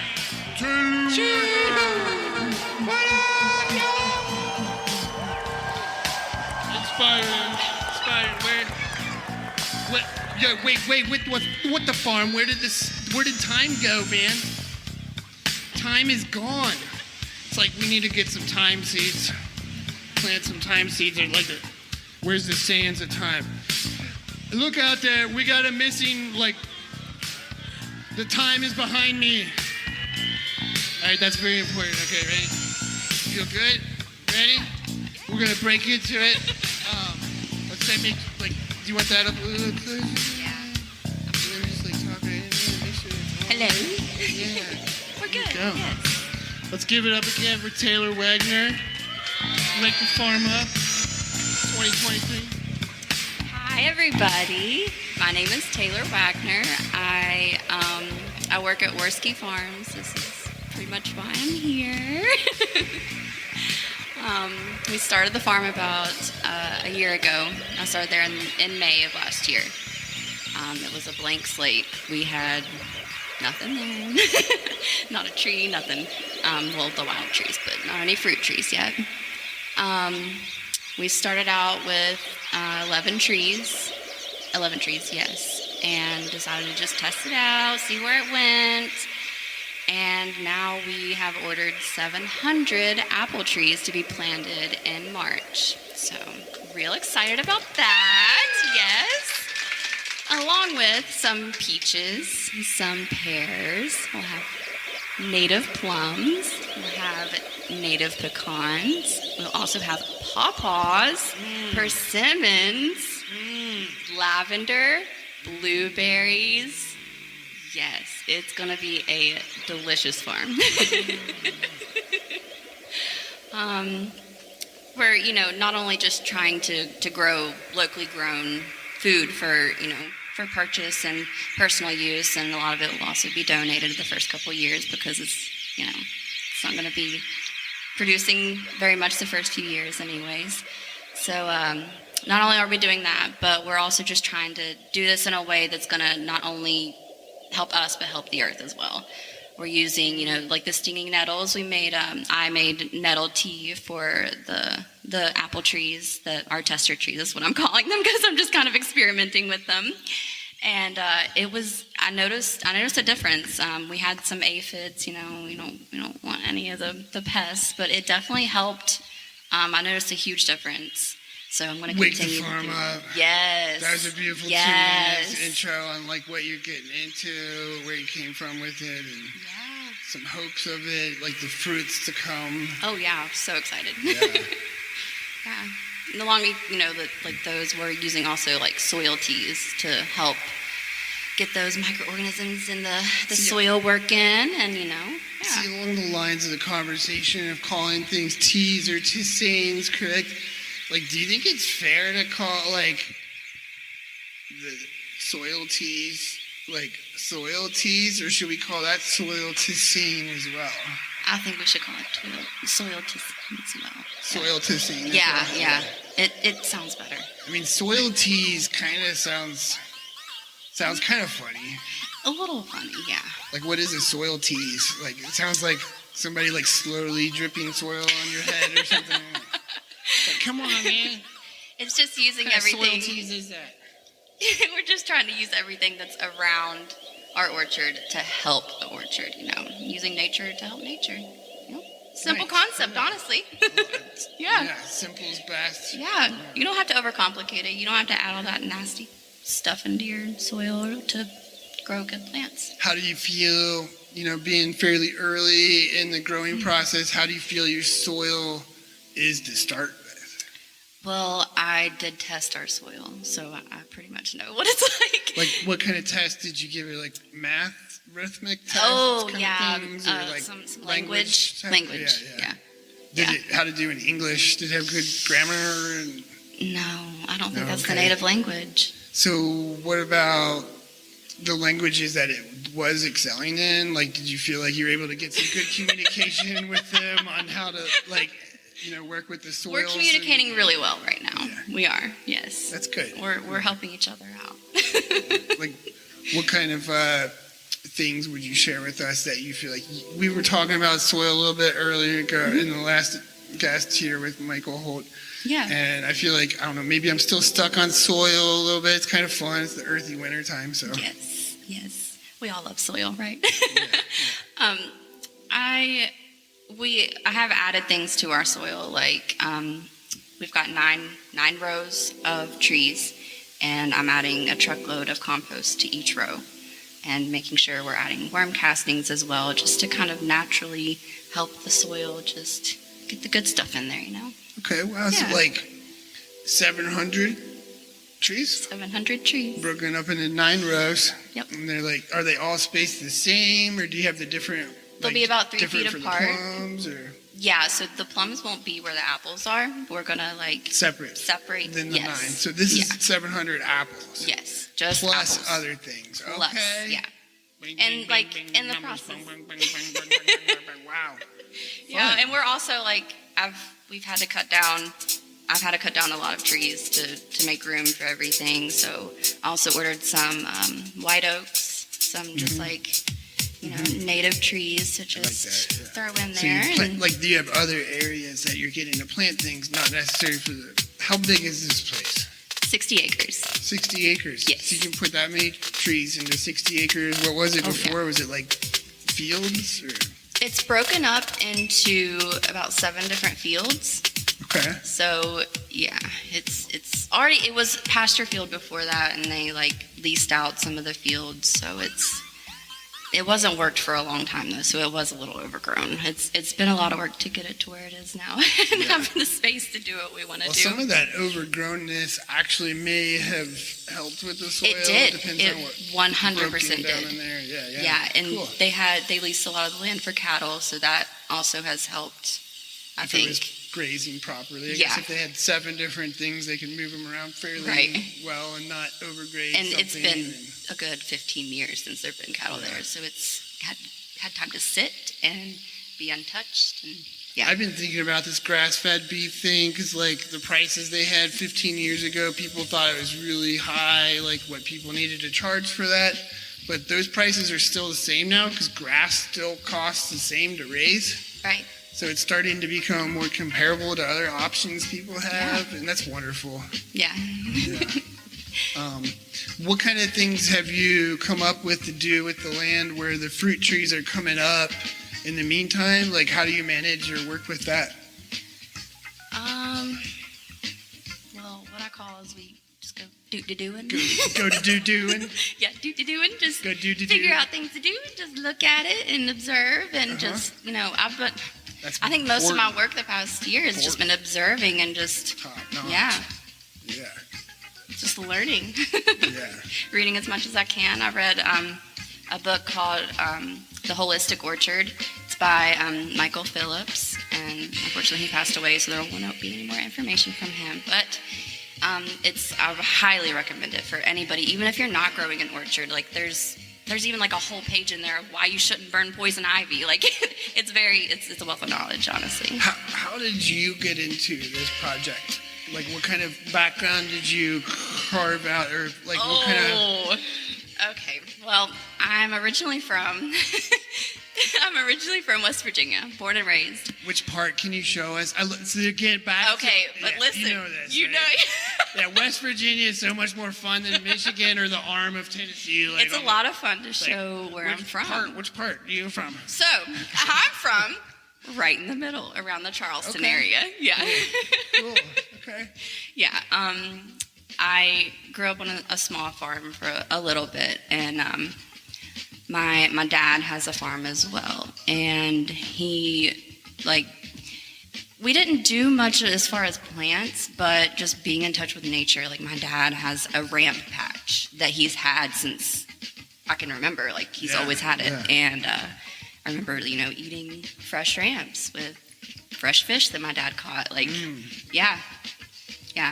It's West Virginia. West Virginia is beautiful. It's a wonderful state, truly. If you've never been there, you're missing out. It's West I'm not just saying because I've been there, everybody but from yeah. Tennessee. Yay. Yes, take me home country roads. Yeah. Yes. But then he went to Denver, right? Yeah. John Denver. No, he lived in Colorado. Pretty sure. Not sure where he's from, honestly. He said West Virginia sin. I don't know. I don't know where John Denver's from. Yeah, I don't know. Like, there's a lot of people over here that are like, John Denver, who's that? And then there's people over here like, I remember You know him. John Denver. Come on. I mean, you guys got to know John Denver. Come on. Yeah, wasn't that Country Road song? Isn't that a reggae song? No. No, I'm not singing it, though. You ain't going to get me to sing it. I'm just open exploring, I know John Denver, Yeah, it's a beautiful place. You get a little bit of everything there. The Appalachian Mountains are truly a magical place. Yeah. It's awesome. Yeah.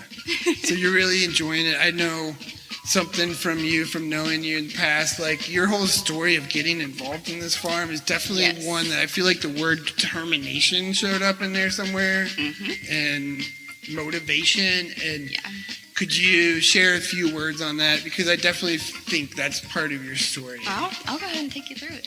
Thank you. So in May of last year, I'm a single mom. I have a 5-year-old little boy, and my car was broke down, and I was a realtor. So how am I going to show houses if I don't have a car? I need money.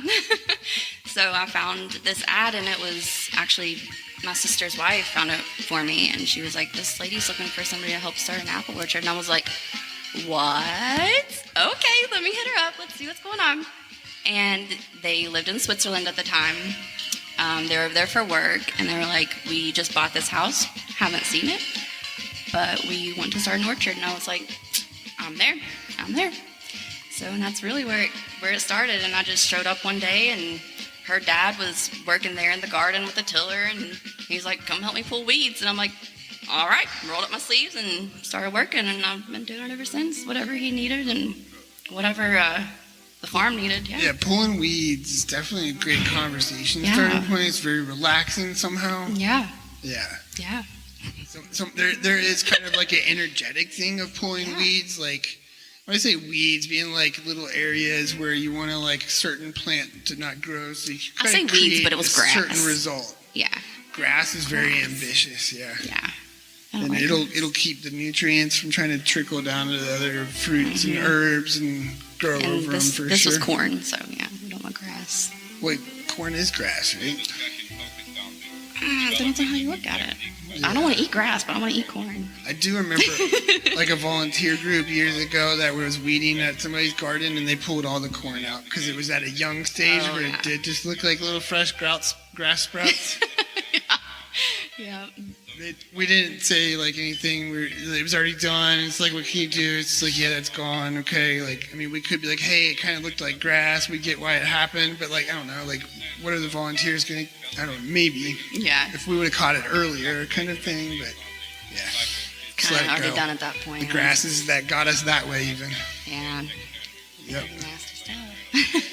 But yeah, grasses are great too, just for what all the plants. Everything has a purpose. Yeah. Everything has a purpose. Even the people that don't like invasive species, everything has a purpose. It's abundant for a reason. The grasses like to creep up on the trees and things like that. Yeah. But you know, even if you like have a lawn and you cut your grass, throw it in your compost, and it has a purpose.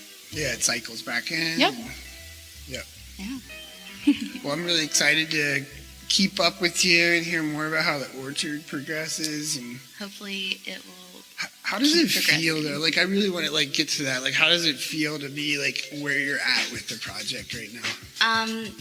Right now, it feels really great because this whole winter I've worked just to prep for all of our plants coming and for like everything to get settled, and we're growing our apple trees on a trellis, so I've had to be cutting down trees. I've been cutting down trees to use the cedar for posts for our trellis system, so that we don't have to buy that and outsource. We're trying to use what we have, everything around us, yeah. Yeah.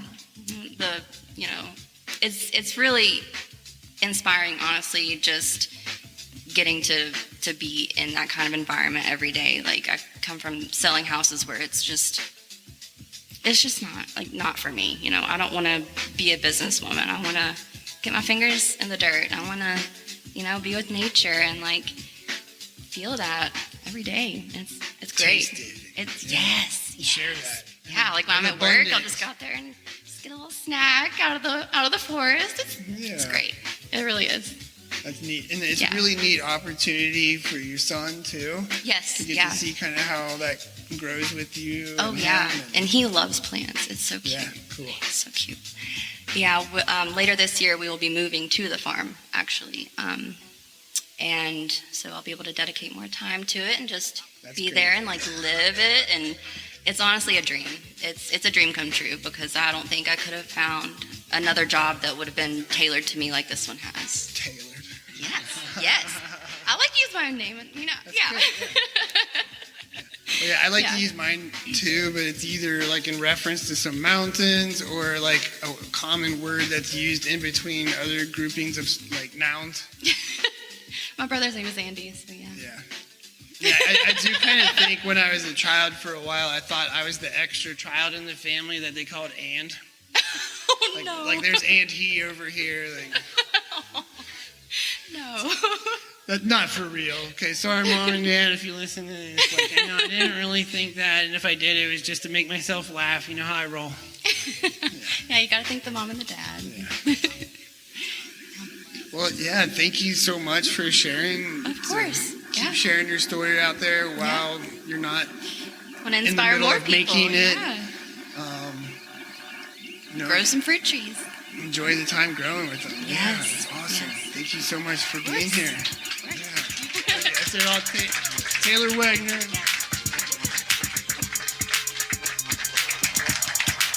Yeah. Wake the farm up. We've been having fun here tonight. I feel like I've been learning so much today from the plant walk earlier today, the things everybody shares. You know, like definitely like open up, share things, wherever you're at, learning things. It's a wonderful place to be. So, our next special guest coming up here. What you got? What you got, Kevin? You got a special guest coming up? What? Jonathan. Yeah, we got Jonathan Ramerez coming up here now. This is so awesome. Jonathan Ramerez.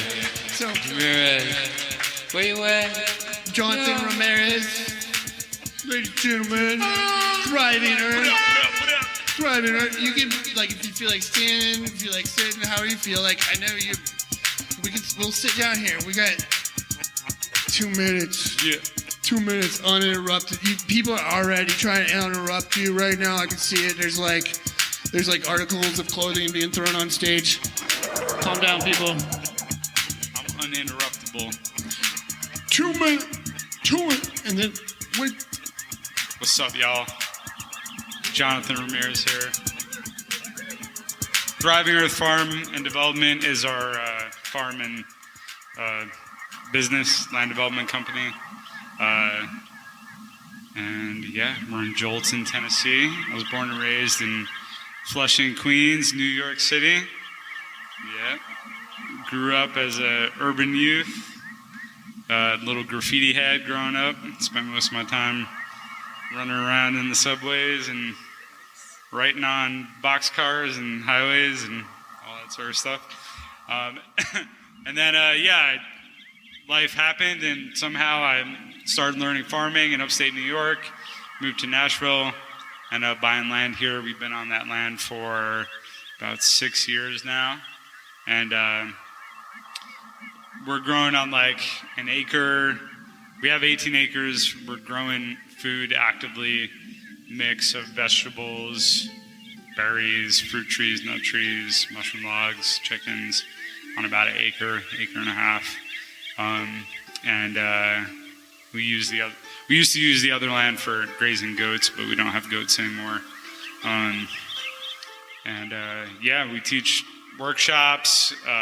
We have a permaculture design course coming up in July 8th through the 16th, and he's going to be teaching at it. Yep.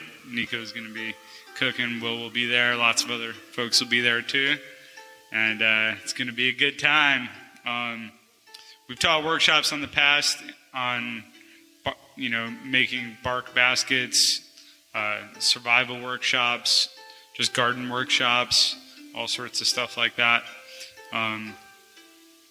Another thing we're doing this year, which I'm pretty excited about, is we're going to be doing a free CSA on our farm for 15 families, roughly. Wait, what the farm? I just cut it, and I just want to what? 15 free CSAs from your farm? Yeah. So there's, the stipulation is basically the 15 families that are going to be a part of the farm this year are people who are really interested in learning about farming, really interested in kind of having a sense of community and kind of working together and having an experience together. And the stipulation for the CSA is one person from your family over the age of 14.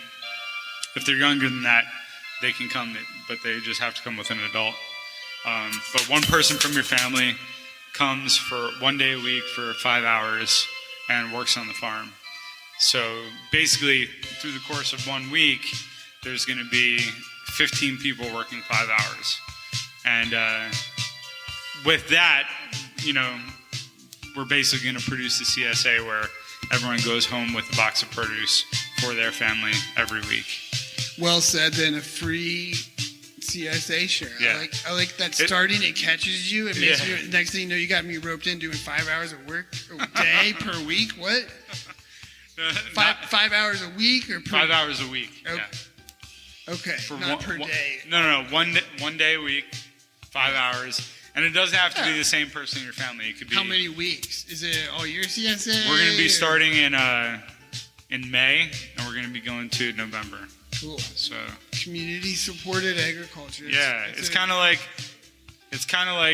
we were calling it true community agriculture. True community agriculture. And part of the reason that we started it was, or that we had the idea to start it, is because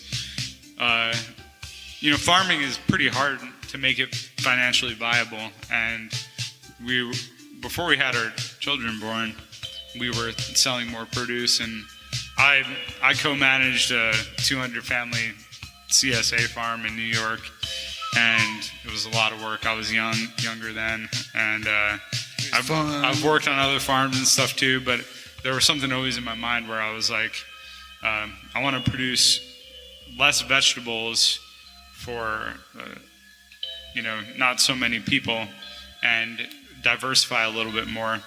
So like one of the things that we do on our farm is, we're exploring with different growing techniques and growing different things, like growing wheat for bread and doing more wild harvesting. You grow your own wheat and then process it to bread. Yeah, we're still learning about it. Like hand harvesting. Yeah, we hand harvest with a sickle, or a hand sickle, and just exploring with different things. So like we'll grow wheat and corn and sweet potatoes. We have all sorts of fruit and nut trees and berry bushes, and having a wider diversity, whereas a lot of like vegetable CSAs like dial into vegetables and they're supplying for a huge amount of people and trying to make the economics of that work, and they're kind of like stuck in just doing that.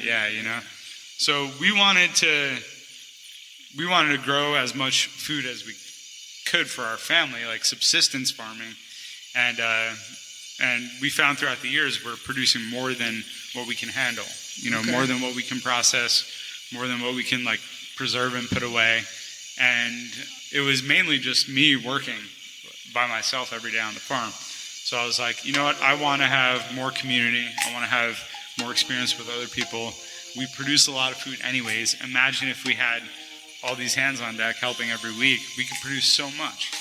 Yeah.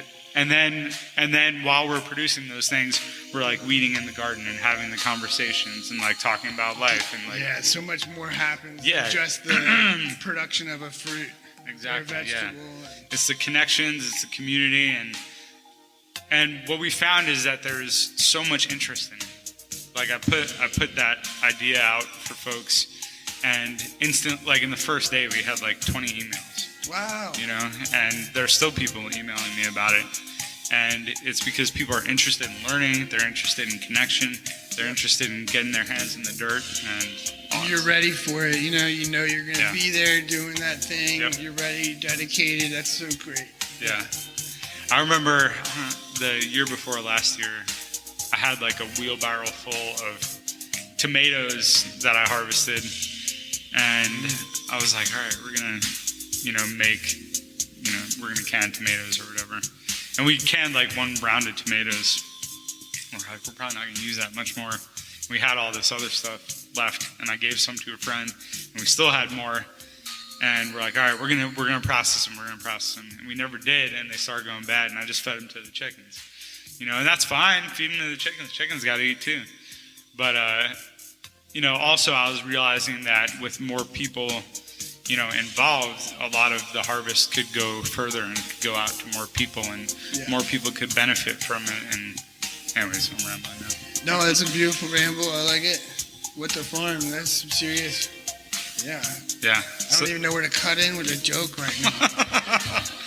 So, man. Yeah, it's real stuff. It's fun. It's enjoyable, serious stuff to contemplate and figuring it out, sorting it out. Sounds like you've had a lot of innovative thoughts put into how you keep adapting and making things work. And applying cool focuses and goals. And trying. I mean, one of the other things is, when people, and nothing against market farming at all. I think there's lots of people who are great at it, do real good. Yeah. But for me, I was finding that when I was running a 200 family CSA, there was very little wiggle room for experimentation on how we're growing the crops. Or what you're growing. Yeah, or what you're growing. And maybe you get to try something new in 1 year.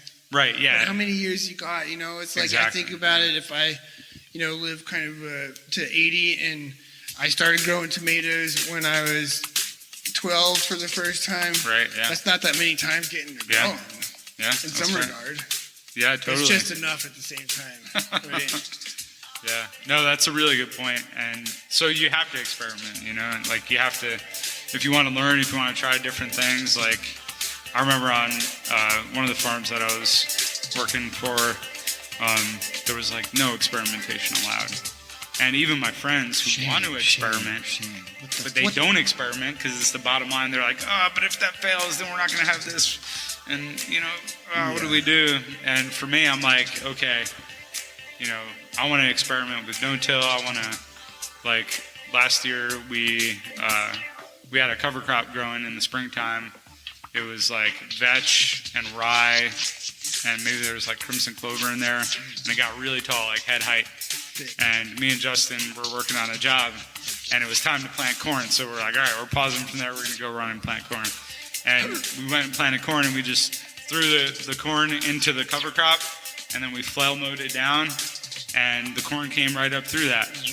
And we got the seeding density a little bit off. We still got plenty of corn because we, grew it on a big enough scale where even if, the success rate wasn't super high, we're still getting some.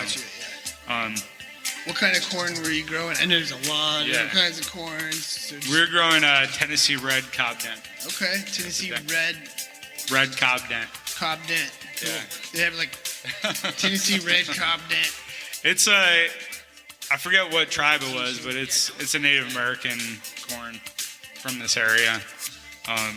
So we grew the corn in that, harvested the corn, and then what we did after that is there was so much corn there, and there was still that organic matter in the understory. What I did is I, flail mowed that and then rolled out bales of hay onto that. Flail mode, can you explain that for flail mower? Other people that are in boxcars in Queens or something? Yeah. A flail mower is a mower that goes on the back of the tractor that chops up the material really fine. So it just has things that kind of flail about? Yeah. Some flail mowers are rotating drums with just chains on them. And some of them have which works better? Swinging hammers. The hammers with a sharp edge definitely work. Yeah, better. After you use those, the other ones seem to feel like they kind of flail. Yeah. Yes, totally. Yeah. They don't quite do it. They flail real bad, yeah. They flail bad. But yeah, so you flail mow the crop, and then we rolled out hay on top of that, and now it's ready for planting for the spring season. We're just going to plant. That area is going to be in winter squash. One thing I did with that too is after I rolled the hay out, I was a little bit worried that weeds, hay seeds were going to sprout from it. Sure. So I sowed a cover crop right on top of the hay. On top of the hay. So it can kind of sink its way down in there, and when the moon is just right, it'll sprout. Yep. Yeah, totally. that's it. Yeah. No, and it did. Yeah, I seeded vetch, clover, and a few other things, and it's all starting to come up through that. So I'll flail mow that again, and that's a way that in the course of a year we created 2 inches of topsoil on top of the garden without tilling and with getting food. So I've had areas of field that didn't have red clover, and they priced the red clover seed, and then they priced rolling out bales of hay that somebody else was selling that had clover seed in it. Nice. And it built the topsoil up. It seeded the clover and other wonderful like pasture, it had some Timothy grass and orchard grasses and things like that in it, which are good for building soil. Grasses. Totally, yeah. I mean, there's so many different ways to do it, and like that's the cool thing is like you can experiment all you want if you're like not just like terribly worried about your bottom line. So that's why we weren't like, deciding to be market gardeners. We have different ways of bringing in income and stuff. Well, like that. Andy the Elf can relate with you. I did 13 years of market gardening. Oh no shit. And life has been a lot more relaxed. It's okay. You can say shit. It's fine. It's like manure in the room here. Yeah. Nobody's like freaking out. But yeah, like 13 years of doing that, it was a blast. You can imagine that's where like kind of the comical side woke up for me a bit, Right. just getting to talk and interact with people, like you're sharing something that you love, that you spend all this time growing, that's worth $1 to that person, it's Right. like who else passionately gets behind a table, like yelling out to people, like, I got these for $1. Yo, for real, it is. And they come up like chomping on like a $10 like artisan muffin or something. Nothing local in it. Like, I like to support the farmer's market, but that cucumber is too expensive for $1. I can get it cheaper at Whole Foods. Yeah, I can get a whole box from there for like $8. Yeah, it's a struggle, man. It's definitely Whole a Foods, struggle. I don't think you can get it cheaper at Whole Foods. That's like. I've had people say that to us. I at definitely farmers do. I markets think there's a before. reportable number of American citizens now that are in debt because of like places like that. I mean, they have this really Right, amazing yeah. ambiance, like I don't know, whole Yeah. paycheck.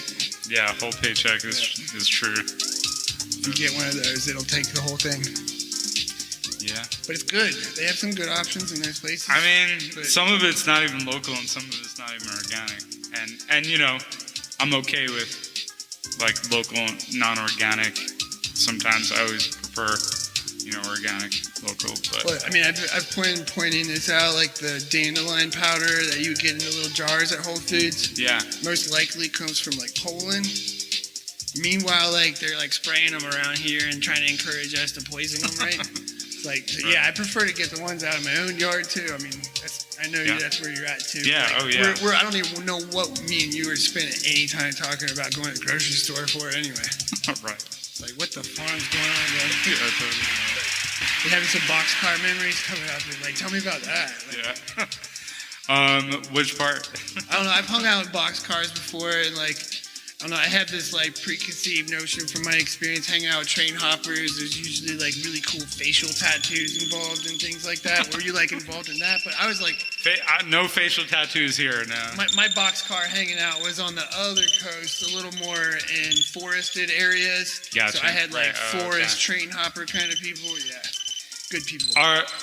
My sort of nighttime meanderings were throwing spray cans out my back window so that my parents couldn't hear them jingling in my backpack as I went down the stairs out the front of the apartment and, going around back and coming back in and hoping that they weren't awake yet by the time I got back. I mean, look at that. He's doing free CSAs now.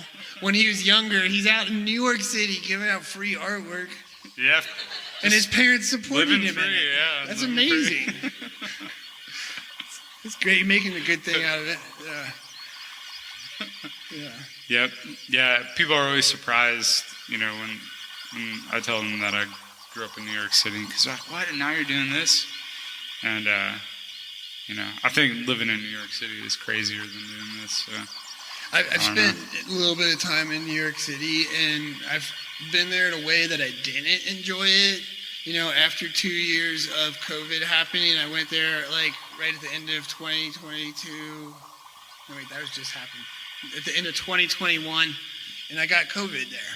And I got had to quarantine in an apartment in New York City for a couple of weeks. It was just like, after being used to being like out on a homestead, kind of like Right, the homestead yeah. here. Like, but instead,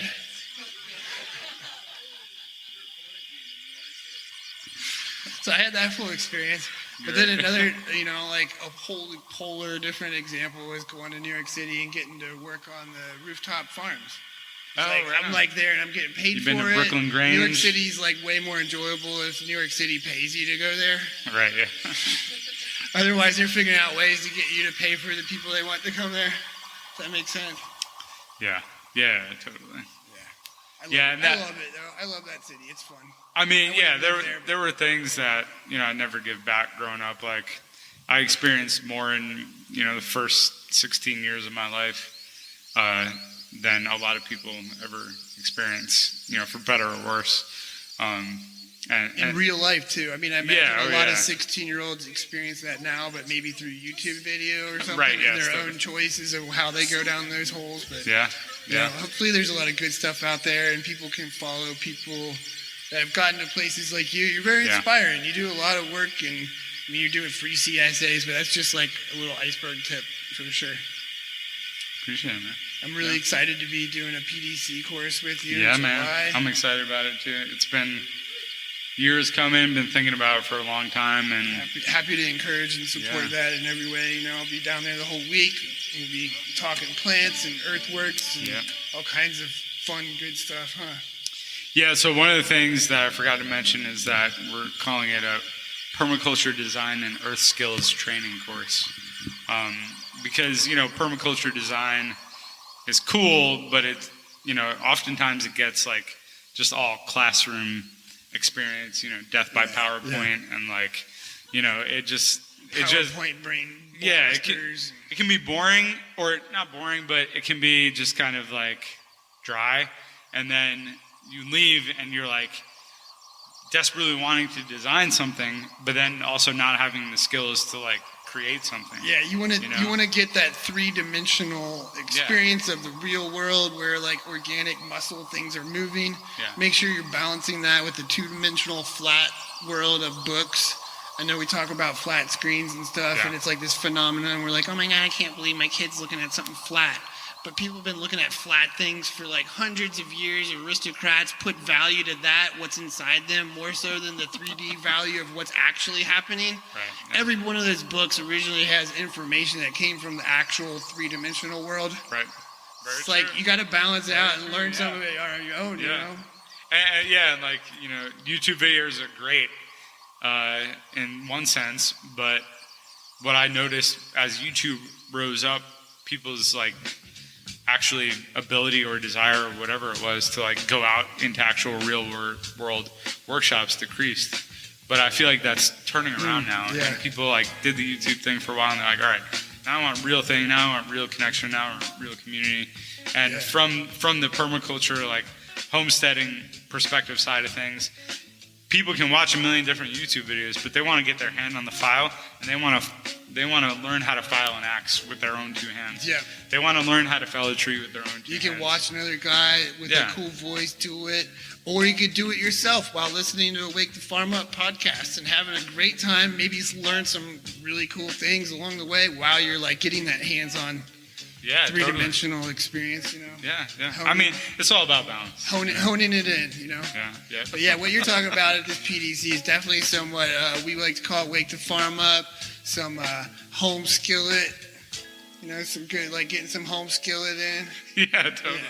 Home skillet, I like that.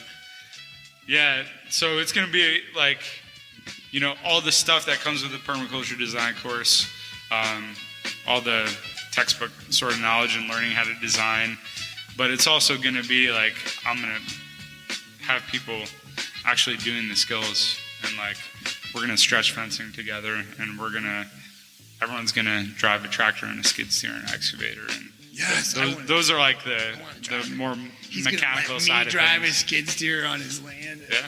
Can you believe that? This is like how yeah. We're getting good here. Yeah. We're getting good here. Not everybody would let an elf just like jump in a skid steer and drive around on their land. But also, like that's like mechanical sort of stuff. But then also like they're like we're dinosaurs. gonna get I have together. to say, just like from an elfin, like almost like primitive side, like they're like an amazing like metallic dinosaur that's been put together and it's fueled by the juice of like sunlight. Old dinosaurs, yeah. It's like old sunlight. Yeah. It was captured by like dinosaur plants and Yeah. things, if there's times, dinosaur whatever. That's fun to say, right? Yeah. This whole timeline thing, it was a long time ago, whatever. But some plants turned into like captured sunlight, and then we call it oil now, and we burn it. Right. It's just more sunlight. It's pretty wild, yeah. But yeah, efficient. I like the concept in permaculture of appropriate technology. Right. So a gallon of gas in a skid steer can do a lot more energy than multiple people in an hour. Yeah. It's a very efficient use if you're doing it. Like a lot of times in a permaculture setting, you're doing something once. Right. Yeah. Exactly. Yeah, and that's the balance. And we'll talk more about this in the permaculture course. But you don't really want to use fossil fuels and heavy machinery just for like everyday maintenance. If you can get away from that, you should. That's the whole point of permaculture. But for like permanent earthworks, like if you're doing swales and ponds and water catchment systems and rain gardens and all that sort of stuff. I've dug ponds before. Yeah, you can like 5,000, 6,000 gallon like holes in the ground, and that takes a long time by hand. Yeah, totally. Honestly, like. And there's a time and a place for machines, and there's a time and a place for many hands on deck, just like getting it done. Like I think it would be really cool to get like 50 people and dig a pond all by hand. Yeah, like, I mean, it wasn't that long ago. That's how it all got done. I mean, you guys have pictures of people in stripes with hammers making gravel. I mean, come on. Like, true, yeah. I mean, we don't want that, right?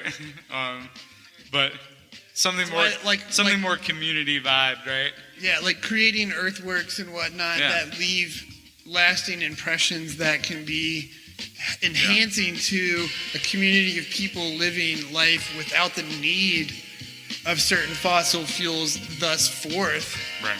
It's appropriate technology. It's like getting a job done. Exactly, yeah. Tractors are some of the most efficient fuel burners. Like on a fairly busy farm, like you might fill a tractor. I mean, this is a general number. Every tractor's got a different size tank and ratios, whatever, but like a very small amount when you compare it to a car. Like me driving like from Ohio to Tennessee and back is probably enough fuel to fuel several tractors for a year producing food. Probably, yeah. I mean, I only validate the drive by encouraging more producers, and hopefully that drive will produce more yield and goodness than what just that driving actually did.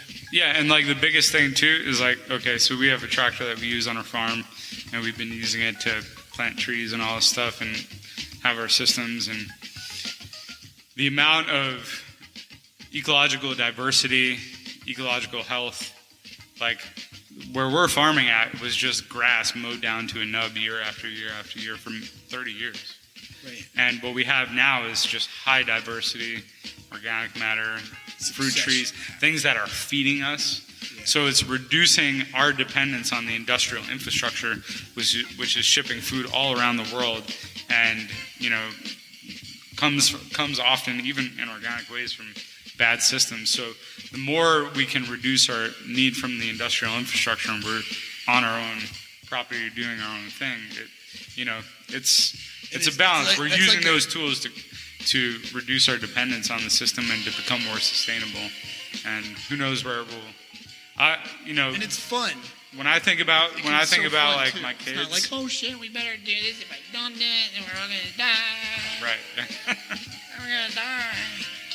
And what I think about with like my kids and like the future generations, like I can guess that my kids will be like, riding horses and like, be really into that because they love it and they enjoy it, and it's rich and it's sustainable and it's connected to the real world, and each generation will get better and better, I think. I know we had some Middle Eastern representation here earlier, but I know there's a saying in the Middle East, like as the oil fields came, was that my grandfather rode a camel. My father drove a car. I get to fly around in a helicopter. My son will drive a car. His son will ride a camel.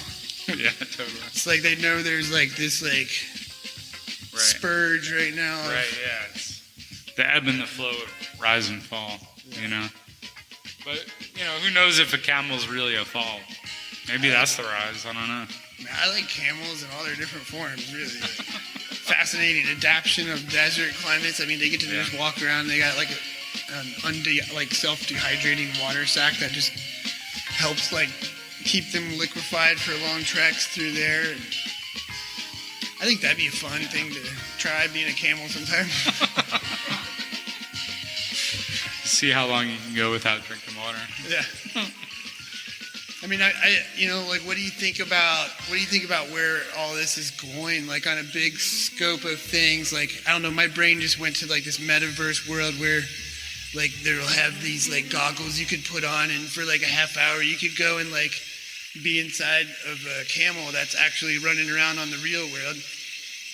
Yeah, I mean, maybe we could even like have the virtual reality goggles, and it'd be so good that we'll never even have to like go in the real world.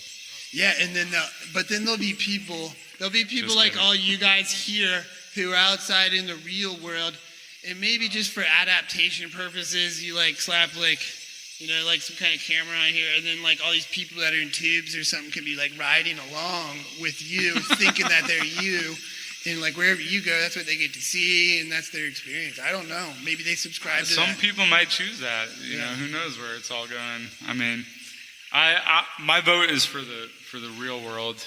You know, as much as possible. For the real world, yeah. You know. Should we do a vote? Should we do a vote? You guys like the real world? Yeah. Yeah. Maybe what we need, just like, you know, supporting on other realms, is to encourage this like space station to get a little bigger, and then we could get a little more room down here. There's a lot of people that just want to be inside their closed, like, controlled climate. You know, they're like always hearing us like, of course I've heard of climate change. I got it on my wall right here. Like, maybe they could go to space and enjoy that. They could control it. Yeah, they can control everything. Yeah. And they could come visit here and do permaculture classes, retreat centers, and like all these wonderful, cool things I keep hearing come up in the Wake the Farm Up show for sure. Like, they could come visit us. This is good stuff. Virtually or for real? Probably preferably at a certain point, like virtually. But like maybe like they could have like, you know, some way of access, like whatever they want. I mean, they're up in space stations. They chose that first. I mean, like, that doesn't come too cheap, you know. It's like, yeah, that would be an you can't have everything. Yeah. But I mean, cake is meant to be eaten too, though. On the other hand, like, why would you have it and not eat it? Yeah, good. Yeah, I don't know. I mean, we're thriving here on Earth, though. Yeah, totally. I think we can thrive here on Earth, you know, and I guess, you know, my mantra is like the solutions to all the problems of the world and all the joys of life exist in the earth and community. In the earth and community. And that's all we ever needed. Like, we didn't need all the things, you know, necessarily. I did need this jacket. We got really into things. I saw it at a thrift store. I need that. It looks like a burlap sack, but it's cut like a freaking vest, or not a vest, like a. I mean, not all things are bad, you know. Yeah. But I don't know. Things at thrift stores are fun, just because. Oh, like, yeah, totally. I mean, like, you go in there, like, yeah, somebody already used it. Like, they made it for them. And they're just throwing it away. And I like. I mean, we sort of don't even need to make any new clothes at this point. Yeah, not for a good long time, for sure. Yeah. You could have like some clothing vault somewhere or something. Totally. Yeah. Everybody give it up for John Ramerez. And that's the Wake the Farm Up show, baby.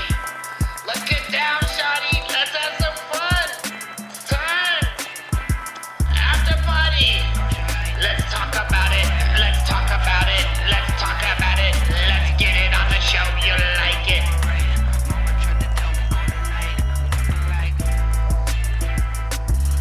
See the seeds what growing.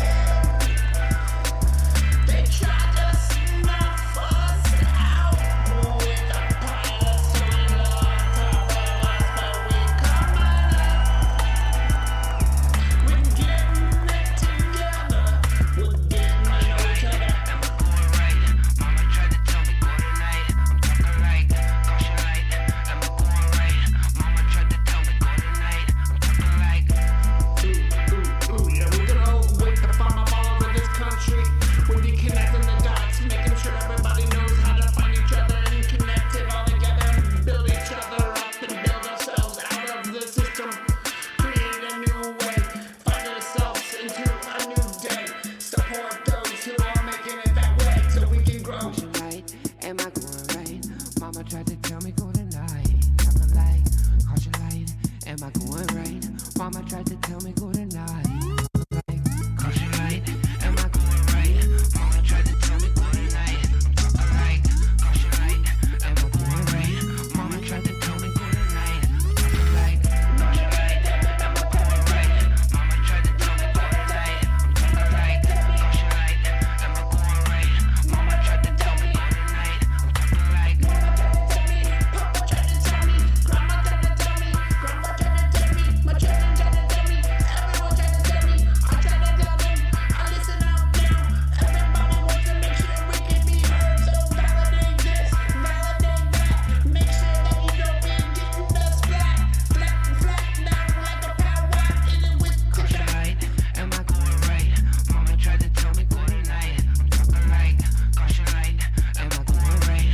Mama tried to tell me good night. I'm talking like caution light. Am I going right? Mama tried to tell me good night. Talking like caution light. Am I going right? Mama tried to tell me good night. Wake the farm up. It's your turn now. What do you got to say? What would you say to everyone if you had 2 minutes? Took a lot of work to come up this way. It's no simple book, or even your second look. To build this pod in which we cast took years of craft, and a mind not stuck in a dark mine shaft.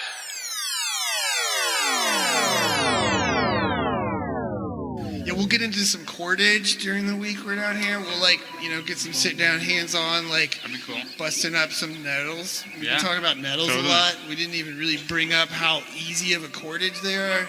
I say easy, like fairly simple, hands it down. You can sit down and maybe after 2 weeks you can make a rope that you can get at the hardware store for like $3.99. But it's a fascinating skill to have, start out making like smaller things, like little friendship bracelets or something, and work up into other things. But Totally, yeah. necklaces, more challenging. I mean, yeah. Nets. Who knows if we'll even need ropes in the future? I might. I love ropes. We might just be walking around picking fruits up off the floor. And that could be life. But there's certain things where ropes are fun, like maybe there's a cliff, right? And there's like a berry bush down there, and the berries just look so perfect, and they're there because nobody went there and got them. But you're sitting out there, and like you make some rope. You can drop down there and eat those fruits.